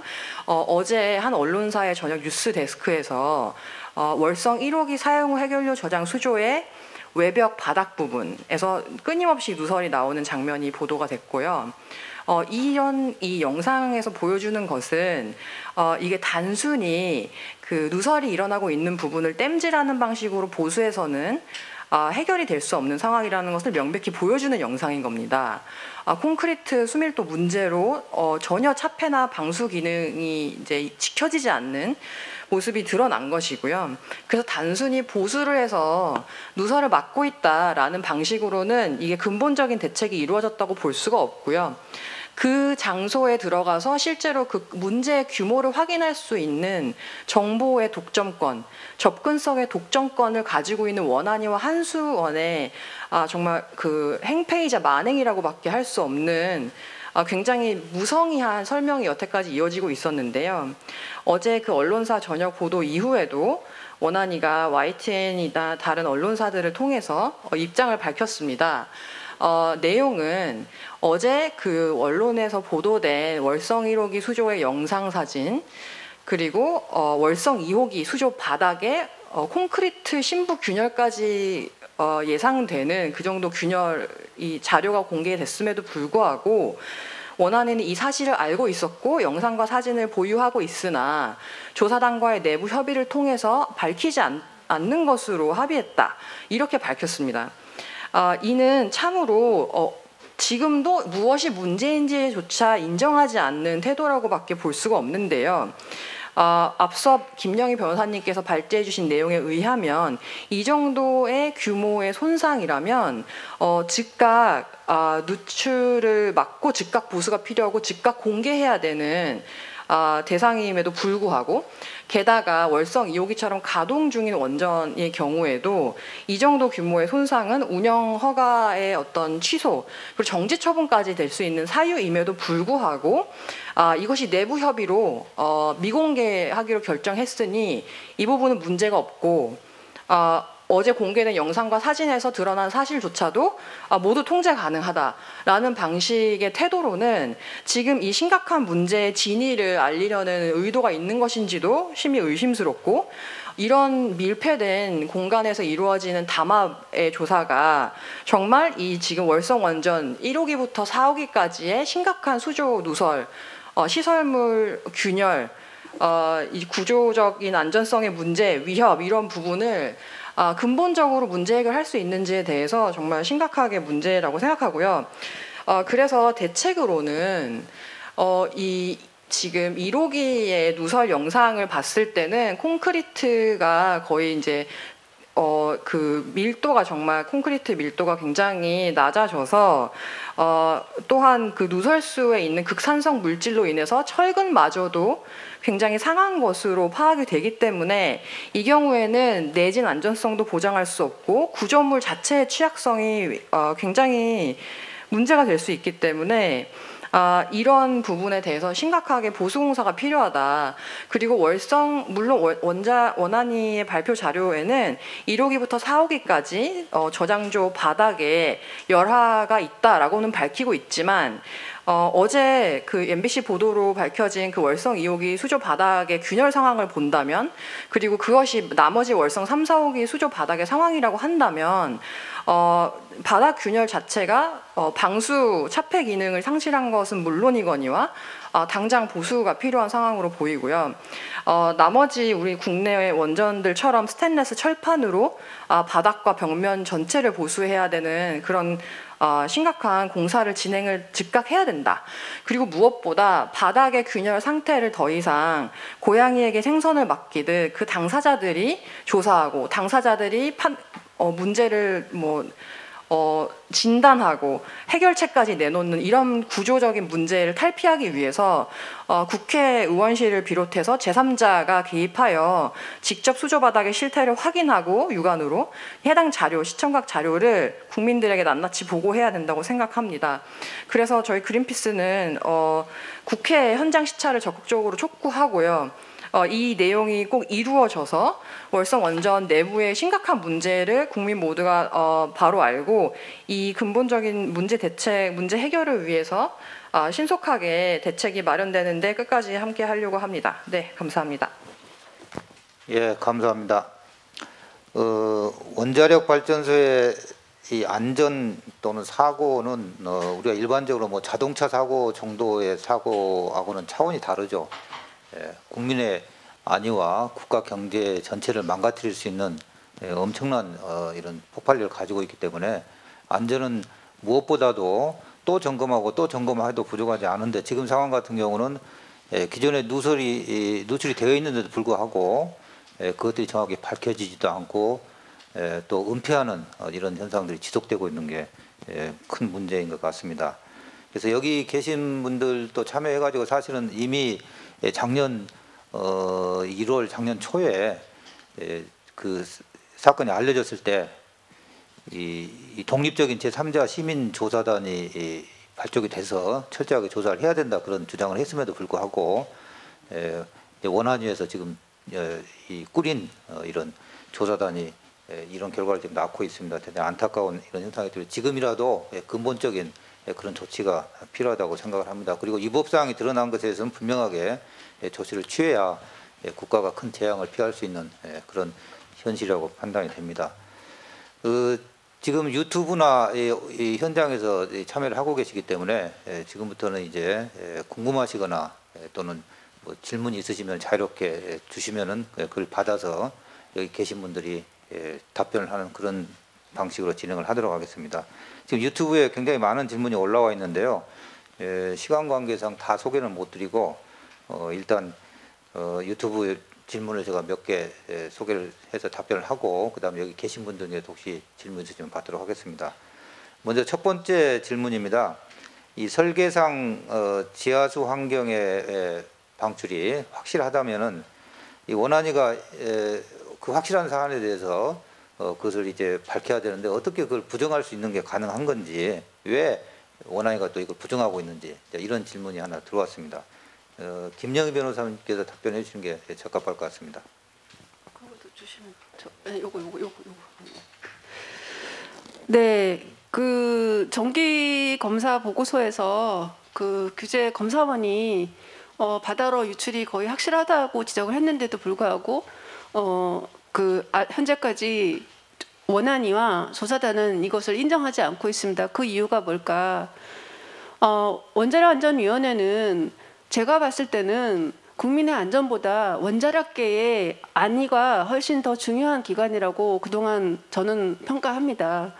그래서 이 지하수 방출 외부 누설을 인정하게 되면 원자력안전위원회의 감독 책임 그리고 한수원의 책임 이런 것들이 문제가 되기 때문에 자신들의 책임을 면하기 위해서 지하수로 인한 외부 유출을 현재까지 인정하지 않고 있고 이런 원안위의 태도 때문에 국민은 더 원전의 안전에 대해서 불신하고 걱정할 수밖에 없는 현실이고 이런 부분에 대해서 지금이라도 안전규제기관이 제대로 역할을 할 것을 다시 한번 촉구합니다. 네. 예, 감사합니다. 그 두 번째 질문 하나 더 받도록 하겠습니다. 지금 콘크리트 수조 균열을 보수하려면 원전을 지금 현재 앞서 발표에서 들으셨다시피 원전을 당장 가동을 중단하고 근본적인 조사를 해야만 되는 그런 위급한 상황입니다. 예. 그래서 이런 상황에 대해서 이 상황이라고 말씀을 좀 하신 부분이긴 합니다만은 정말 꼭 원전을 중단해야 될 정도의 그런 위급한 상황인지에 대해서 잠깐 다시 한번 질문이 들어왔고요. 그리고 안에 있는 그러면 이 수조 안에 있는 물이나 연료는 어떻게 처리를 해야 되는 건지 좀 기술적인 질문입니다만은 우리 이정림 박사께서 발표를 해주겠습니다. 답변을 해주겠습니다. 예. 일단 사용 해결료가 저장주 안에 굉장히 많이 쌓여 있기 때문에 그 벽체를 보수하거나 이렇게 또는 그 방수막을 에폭시해서 스테인리스로 교체하는 이런 큰 공사가 진행될 때는 사용 해결료 저장조를 사용할 수가 없게 됩니다. 이 경우에는 비상 조건이 있습니다. 예를 들어서 원자로에 어떤 큰 문제가 생겼을 때 정지를 하고 해결료를 다 끄집어내서 380채널에 12개씩 들어가 있는 해결료를 다 끄집어내서 수용조든 그 다음에 저장조든 어디든 쌓아놓을 공간이 필요하거든요. 일정한 공간. 그것이 기준입니다. 그러니까 이제 어떤 설계 요건이기 때문에 그 공간은 최소한 확보해 놓고 일을 해야 됩니다. 그래서 사용 해결료를 이송하는 문제가 굉장히 크고 두 번째는 그런 공간을 확보하기 위해서 어쩔 수 없이 발전소를 정지해야 될 상황이 될 수도 있습니다. 그래서 그거는 이제 현장에 운영하는 방식 또는 여러 가지 운전원들이 알아서 정지를 최소화할 수 있도록 노력을 해야 될 것입니다. 그다음에 이제 안에 있는 해결료 이런 것들은 일단 5년에서 10년 정도 이렇게 저장하고 남은 것들은 잔열이 그렇게 많이 나오지 않지만 방금 배출된 해결료는 굉장히 열이 많이 발생되기 때문에 그런 해결료들은 또 취급에 굉장히 유의를 해야 되고요. 손상된 해결료가 또 나오는 경우가 있습니다. 그건 깨진 해결료인데 그런 경우는 특히 취급을 주의해야 되는데 그런 거는 접수조 안에 일정 공간에 그걸 쌓아놓게 돼 있습니다. 이런 여러 가지 조건과 함께 특히 벽체를 보수를 해야 되는 것은 굉장히 중요한데요. 누설되는 것을 막기 위한 보수도 됩니다만 그 전에 이제 장기적으로 붕산수가 누설된 부위는 특히 그 리바 즉 안에 있는 철근이 어느 정도 부식됐고 어느 정도 강도를 유지하고 있는지 확인하는 구조적인 건전성을 재확인하고 평가하는 그런 작업이 아울러 수반이 돼야 됩니다. 그렇기 때문에 이런 것들은 큰 공사이기 때문에 필요하면 발전소는 정지할 수 있다. 이렇게 보시면 되겠습니다. 예, 감사합니다. 예, 혹시 이게 플로우에 오신 분 중에 질문 있으신 분 있으면은 잠시 받도록 하겠습니다. 예, 자기 소개 잠깐 해주시고 말씀 주시기 바랍니다. 네, 지금까지 사회봤던 김영민 의원실 윤영일 부사관입니다.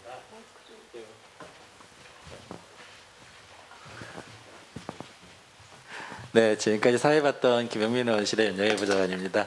지금 저희가 행안부에다가 그 지진 관련돼서 지난 경주하고 포항 지진 이후에 지진이 일어났던 것에 대해서 조사를 하고 있는 게 있는데 원래 작년 말에 끝났거든요. 근데 발표를 안 하고 있는 것에 대해서 얘기를 했더니 원안위하고 그다음에 한수원에다가는 자료를 줬는데 거기에서 아직 조정이 안 돼가지고 발표를 못 하고 있고 작년 12월에 끝났는데 올 12월이나 돼야 발표가 가능하다고 얘기를 하고 있거든요. 그래서 이 지진 문제와 지금 월성 원전 문제가 같이 겹쳐지면은 굉장히 심각한 문제로 갈 수 있을 것 같은데 이에 대한 견해를 좀 밝혀주시면 감사하겠습니다. 예, 좋은 질문 해주신 것 같습니다. 예, 이건 어디 김영희 두 분 다 하시죠. 예. 지진은 월성 원전이 굉장히 위협적인 요인이 되고 있고 또 특히 가까운 곳에 양산 단층이 지나가고 있고 여러 가지 단층들이 복합적으로 지진에 취약한 부지질 형태를 갖고 있습니다. 그래서 지금 지진에 대해서 굉장히 유의를 하고 이렇게 보고 계신데 아마 행안위에서 계측한 지진 지방 가속도가 있습니다. 지방 가속도가 있는데 원전에서 나온 지방 가속도 측정 값과 원안위가 킨스가 보도에서 발표한 지방 가속도 최대값이 서로 달라요. 그래서 이거는 공개된 건데 그런 것들이 어떻게 조율될지 참 저도 좀 관심 갖고 보겠습니다만 그때 2016년 9월 12일이죠. 그때 경주 지진이 일어났을 때 월성 1호기에 어느 정도 가장 높은 지방 가속도가 도달했느냐 그거에 대해서 킨스가 보고한 거는 0.00981 뭐 이렇게 나왔어요.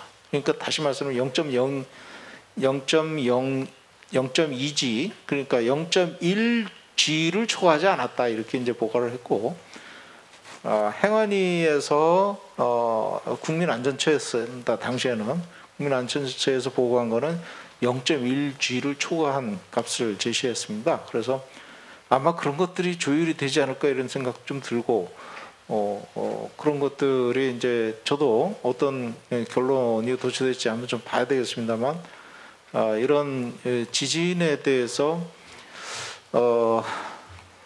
발전소 시설들이 현재 정비되고 운영되고 가동되고 있는 것들이 어떻게 운영되고 있는지를 들어가서 볼 수 있는 유일한 조직이 원자력안전기술원입니다. 오늘 여러분들께서 많은 얘기를 하셨는데 원자력안전위원회가 신뢰가 굉장히 약합니다. 지금 그렇기 때문에 그런 것들을 어떻게 조사하고 평가했는지도 시민사회에서는 의심을 가질 수밖에 없고 내진 적합성 평가라든가 기기 그 당시 9.12 지진 일어나고 나서 내진 건전성 평가하고 조치를 했던 내용들에 대해서 시민사회가 재검토하는 작업도 저는 필요하다라고 생각하고 있습니다. 제가 월성 1호기 수명 연장 소송, 또 무효 소송, 그리고 또 신고리 오르코기 소송을 사실 신고리 오르코기 소송은 10년 가까이 했습니다. 그 지진에 대해서 굉장히 많이 공부를 했습니다. 경주 지역은, 그리고 사실은 우리 한반도에서 동남권 지역은, 그러니까 경상남도의 해안가라고 생각하시면 되겠습니다. 동쪽으로 굉장히 그 지진에 취약한 지역입니다. 역사적으로, 그러니까 관측을 시작하기 이전에 역사에 기록된 상당히 규모가 큰 지진이 경주와 울산에, 특히 경주에 많았습니다. 그래서 역사적으로 피해가 가장 컸던 규모의 지진은 경주에 있었습니다. 신라 해공왕 시대에 무려 100명이 사망했다고 삼국사기에 기록이 되어 있고, 그리고 관측사상 최고 지진인 규모 5.8의 지진도 바로 경주에 있었습니다. 그래서 월성은 더 특히 걱정이 되는 지역인데, 이 월성 1, 2, 3, 4, 5기가 위치한 지역이 특히 더 문제가 된다고 생각하고, 그 중에서도 월성 1호기는 원자로 바로 밑에 집안 상태가 이질 안반으로 구성이 되어 있습니다. 이질 안반이라는 것은 동일한 하나의 안반이 아니라 서로 다른 성격의 안반으로 구성이 되어 있기 때문에 지진이 왔을 때 더 많이 흔들 수 있는 지역인데, 여기에 사용 해결료 저장소가 아까 전에 이정윤 대표님이 설명하셨지만, 이 원자로 그 사용 해결료 저장소 안에 있는 보론으로 인해서, 또 높은 방사선량으로 인해서 이 에폭시가 균열이 됐다는 것은, 에폭시는 사실상 방수막인데 이 차수막이 손상이 되면 콘크리트는 아무런 방수 기능이 없습니다. 그러니까 당연히 콘크리트로 그 오염이 심한 방사성 오염수가 콘크리트로 스며들고 콘크리트에 있는 철근이 부식될 수밖에 없다. 그러면 그만큼 지진이 왔을 때 훨씬 더 취약한 구조라고 볼 수밖에 없어서, 이 사용 해결료 저장소가 지진이 왔을 때 당연히 훨씬 더 위험한데, 지금 행안부에서 상당한 막대한 돈을 들여서 지진 관련 조사를 했습니다. 지진 관련 조사의 결과를 왜 국민 세금을 그렇게 투입해서 해놓고 발표를 못합니까?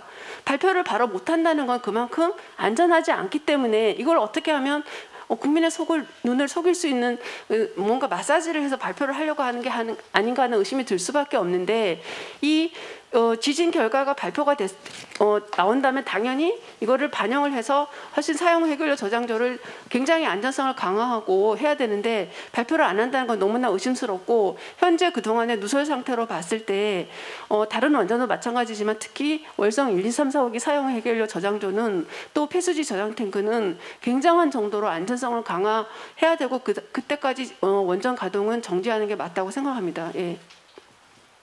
예, 감사합니다. 저도 들으면서 굉장히 답답한데요. 뭘 조정하겠다는 건지 도대체, 안전이라는 게 이 대만 얼마 전에도 지진 났습니다만은 지진은 언제 갑자기 닥칠 수도 있는 거고, 지금 대지진의 전조가 계속 그 지역에 우리가 발견된다는 보도가 나오고 있는데, 하루빨리 이 부분은 명확히 우리가 같이 머리를 맞대고 함께 해결해야 될 문제지, 이렇게 쉬쉬할 문제가 아니라고 생각을 합니다. 그 유튜브에서 올라온 다음 질문 하나 또 소개를 하겠습니다. 앞서 좀 답변은 어느 정도 된 사안이긴 합니다만은, 지금 월성 1, 2호기의 바닥 상황이 운영의 취소나 정지까지 될 정도라고 지금 발표가 됐는데, 도대체 이렇게 그럼에도 불구하고 조용한 상황이 도무지 이해가 안 된다는 이제 그런 의견이 올라오셨습니다. 원안이 더 큰 문제가 없다고 이렇게 답변하고 있는데, 이 부분 좀 어떻게 다시 한번 설명을 해주시고 의견을 말씀을 주시면 감사하겠습니다. 김정희 변호사님이. 네. 지금 일단 그 원자력안전위원회가 방사성 물질의 환경으로의 누설 자체를 인정하지 않고 있는 상태이지 않습니까? 인정이 먼저고, 인정한 다음에 당연히 그에 합당한 행정처분을 해야 됩니다. 제가 보기에는 운영 허가를 취소하는 게 맞고, 왜냐하면 이게 단순히 이례적인 사안이 아니라 굉장히 장기간에 걸쳐서 광범위하게 누설이 된 거기 때문에 이거에 대해서는 굉장히 엄한 책임을 물어야 된다고 생각을 합니다. 예를 들어서 현재 지금 프랑스 같은 경우에는요, 프랑스가 원전이 굉장히 많은 나라지 않습니까? 근데 그 배관에서 그 배관이 부식되거나 균열이 많이 확인이 되어서 프랑스는 현재 지금 원전 12개를 검사를 위해서 정지하고 있는 상태입니다. 그리고 추가적인 누설이 그 문제가 확인이 되면 프랑스 원전의 절반 이상이 30기 이상 정도가 가동이 정지될 수도 있는 상황이라고 합니다. 프랑스도 그런데 우리나라는 지금 프랑스보다 원전이 개수는 더 적을지 몰라도 인구가 훨씬 많은 지역에 굉장히 밀집해 있기 때문에 훨씬 유연합니다. 그렇기 때문에, 그리고 또 월성 2, 3, 4호기는 전체 발전 설비량 중에서 차지하는 비중이 그렇게 높지도 않습니다. 그래서 원안위는 지금이라도 지하수 누설을 인정을 하고 하루빨리 가동을 운영 허가를 취소하거나 정지를 명하는 처분을 해야 될 거라고 저는 생각합니다. 네.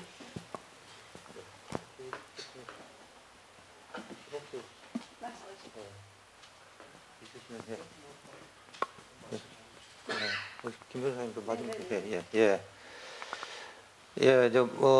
하여튼 많은 설명과 질문이 있었습니다. 혹시 뭐 추가로 질문이 없으시면은 마무리를 좀 해야 될 것 같은데요. 마이크를.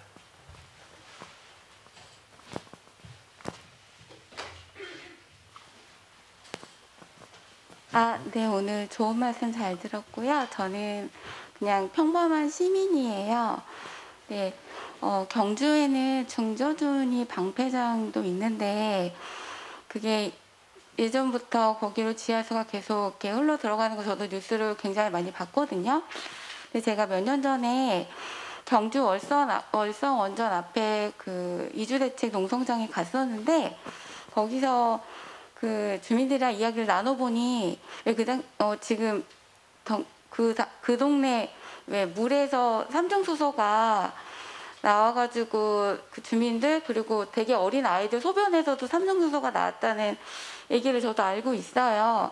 근데 그때 당시 아이가 5살이었는데 저희 아이랑 나이가 비슷해서 그 아이도 지금 많이 컸을 텐데 그 아이는 내내 몇 년 동안 그 물을 먹고 세수를 하고 그렇게 살아왔을 거예요.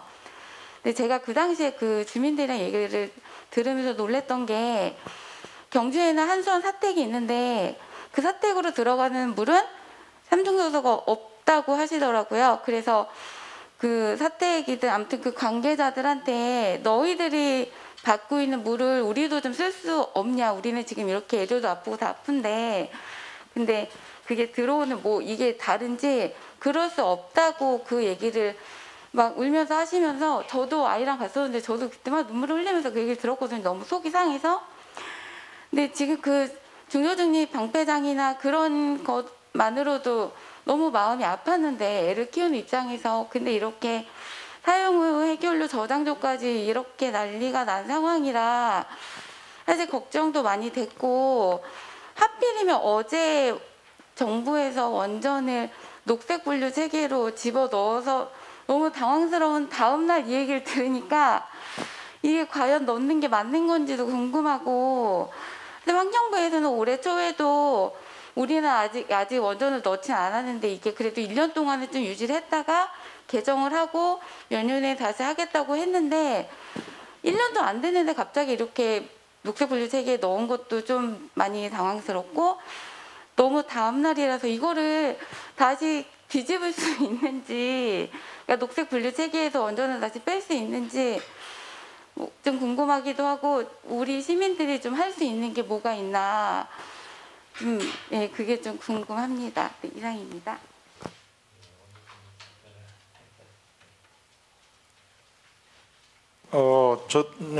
제가 이제 경주 월성에 여러 번 이제 가보고 그러는데요. 그쪽에서 시민들이 방금 말씀하신 것처럼 식수에서 삼중수소가 우려되기 때문에 인근의 지하수나 이런 거를 이용할 수가 없다. 그렇게 해가지고 저기 경주 쪽에 덕동인가 그쪽에 왜 취수원이 있어서 그쪽에서 물을 끌어다가 아마 한 5년이나 10년 전부터는 그렇게 하지 않나. 지금 최근에는 이제 식수원으로 그렇게 이제 활용을 하고 있다 이렇게 들었고요.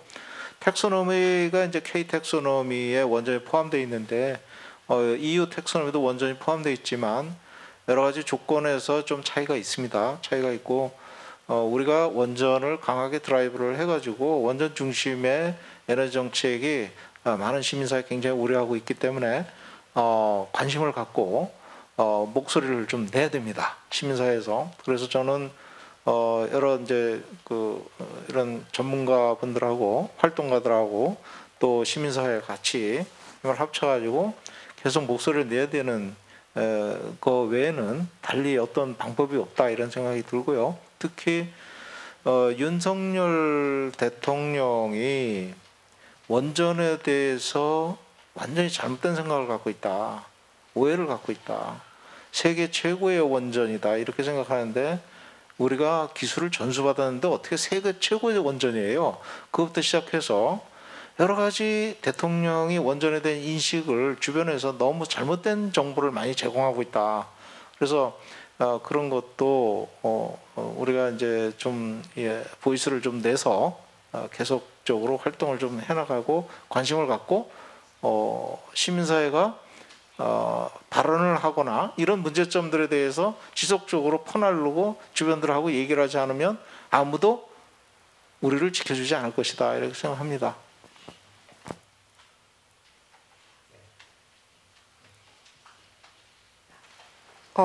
그 경주 말씀해 주셔서 한 가지 생각나서 덧붙이고 싶었는데요. 제가 아주 최근에 그 경주에서 이주대책위에 활동하고 계시는 이제 주민분들이 10년 가까이 농성을 해오셨던 그 천막을 방문했어요. 그런데 여름이고 땡볕이고 기온도 굉장히 높은 상황에 그 천막에 들어갔는데 윤석열 정부에 들어오고 나서 그 천막 안에 그 모든 전기를 끊었더라고요. 그래서 그 불볕 더위에 선풍기도 없고 전기도 들어오지 않는 상황에서 주민분들이 그 이주를 위해서 여전히 싸우고 계셨어요. 그 원전 문제라고 하면 그 관심의 정도가 굉장히 다른 것 같아요. 태어나서 단 한 번도 원전을 본 적이 없는 사람들도 굉장히 많은 상황이거든요. 게다가 이제 경주 월성 원전에서 이런 누설이 있었다고 해서 나랑 무슨 상관이 있지? 나의 밥상에, 나의 아이에, 나의 가족에게 전혀 문제가 없다고 생각하시지만 지금 월성 원전의 누설 문제로 밝혀진 것은 너무나 그러니까 원전 부지 안에서 가장 최강으로 안전에 신경 써야 하는 시설물조차도 이런 식으로 관리를 한다면 나머지 원전들은 도대체 더 중요한 안전 문제들은 도대체 얼마나 허술하게 관리가 되고 있을 것인가를 알려주는 것이고 이게 결국에는 모든 시민들에게 영향을 미칠 수 있는 문제로 번질 수 있기 때문에 그 원전의 안전 문제는 정치적인 문제도 아니고 기술적인 문제나 경제적인 문제뿐만이 아니라 그 국민들의 안전과 관련된 문제잖아요. 그래서 그 시민들께서 이 문제가 어렵고 나와 거리가 있다고 생각을 하시더라도 시민을 대표하는 국회의원이나 아니면 시민단체나 혹은 본인 스스로 참여를 직접 하셔서 끊임없이 이 문제에 대해서 문제 제기를 하다 보면 시민들의 수가 늘어나고 이렇게 답답한 상황도 바꿀 수 있을 거라고 생각을 하고요. 그 녹색 분류 체계 같은 경우에는 그린피스가 조만간 법적으로 EU에 이제 소송을 진행을 할 예정이라 국내 상황도 그에 맞춰서 적용하여 저희도 진행할 방안을 강구할 예정입니다. 네, 참고되시길 바라고요. 감사합니다. 예, 감사합니다. 뭐 참고로 저도 좀 부연 설명을 하면은 이제 K녹 그 텍소노미 죄송합니다. 텍소노미가 사실 아까 이정윤 대표님도 잠깐 언급을 하셨는데 여러 가지 이제 유럽의 기준하고는 굉장히 차이가 많죠. 사고 저항성 핵 연료 같은 경우를 우리가 2031년까지 유예를 하고 들어갔는데 유럽 연합에서는 2025년까지 이제 2년 조금 넘습니다만 유예 기간을 둔 이유는 동구권에 이제 여러 가지 그 이의제기도 있었고 그래서 그때까지 신규 건설 허가를 맡은 발전소는 예외를 해준 겁니다. 근데 하나도 없어요, 유럽도. 그래서 우리 같은 경우는 지금 유럽 기준에 유럽에서 그렇게 하니까 우리도 집어넣었다고 이야기를 하는데 유럽 기준하고는 너무 지금 동떨어져 있고 또 고준위 핵폐기장도 이제 2050년 전까지 부지가 확정이 돼야 되고 건설뿐만 아니라 운영이나 설비 계획까지 다 이게 나와 있어야 됩니다. 근데 잘 아시다시피 세계적으로 지금 고준위 폐기장이 부지가 결정된 건 두 나라밖에 안 되고 거기도 이제 지금 뭐 만들어진 것도 아니고 저희 같은 경우는 거기에 대한 사회적 합의 구조도 전혀 안 돼 있는 상황에서 이 문제를 과연 어떻게 풀어낼 건가. 그러니까 일단 밀어놓고 집어넣은 결과만 됐기 때문에 사실은 굉장히 문제가 많은 그런 상황이라는 것을 제가 좀 말씀을 좀 드리겠습니다. 하여튼 오늘 뭐 이런 적절한 시점에 이런 토론이 있어서 대단히 주최해 주신 그린피스와 의원실에 감사의 말씀을 드립니다. 지금 벌써 뭐 아까 말씀드렸듯이 시민조사단을 빨리 꾸려야 된다고 말한 지도 벌써 2년이 됐는데 상황이 똑같은 상황이 오히려 더 악화된 상황이 지금 지속되고 있어서 굉장히 저도 안타깝고 답답합니다. 모두가 알다시피 이 러시아가 붕괴됐던 가장 원인 중에 하나가 체르노빌 사고가 있었고 일본 경제가 저렇게 몰락하는 길로 가게 된 중요한 원인 중 하나가 후쿠시마 사고였습니다. 우리도 원자력 발전소의 안전을 철저하게 우리가 확인하지 않고 간다면 우리에게도 언제 이런 문제가 우리 문제가 될지 모르는 겁니다. 내 옆에 원자력 발전소가 없다 그래가지고 안전 문제를 우리가 관심을 등한시한다거나 이런 문제는 아니고 지금이라도 국민 모두가 나의 문제로 우리 국가의 운명의 문제로 받아들이면서 적극적으로 이 문제를 관심을 갖고 참여함으로써 문제는 결국 시민들이 중심이 되고 시민들이 참여하고 시민들이 주인이 됐을 때 이 문제를 풀어나갈 수가 있습니다. 언제까지 어떻게 됩니까 하고 물어봐 가지고는 안 된다는 걸 오늘 토론을 통해서 여러분들 다 확인을 하셨을 겁니다. 그래서 아무쪼록 오늘 이런 토론 자리가 우리나라 원자력 안전의 하나 중요한 변화의 계기가 되기를 바라는 마음으로 오늘 토론을 모두 마치겠습니다. 하여튼 발제를 맡아주신 두 분 그리고 토론자까지 해서 그리고 여기 그동안 시청해 주신 분 또 이 자리에 참석해 주신 분 모두에 감사드립니다. 오늘 토론회 이것으로 마치겠습니다. 감사합니다.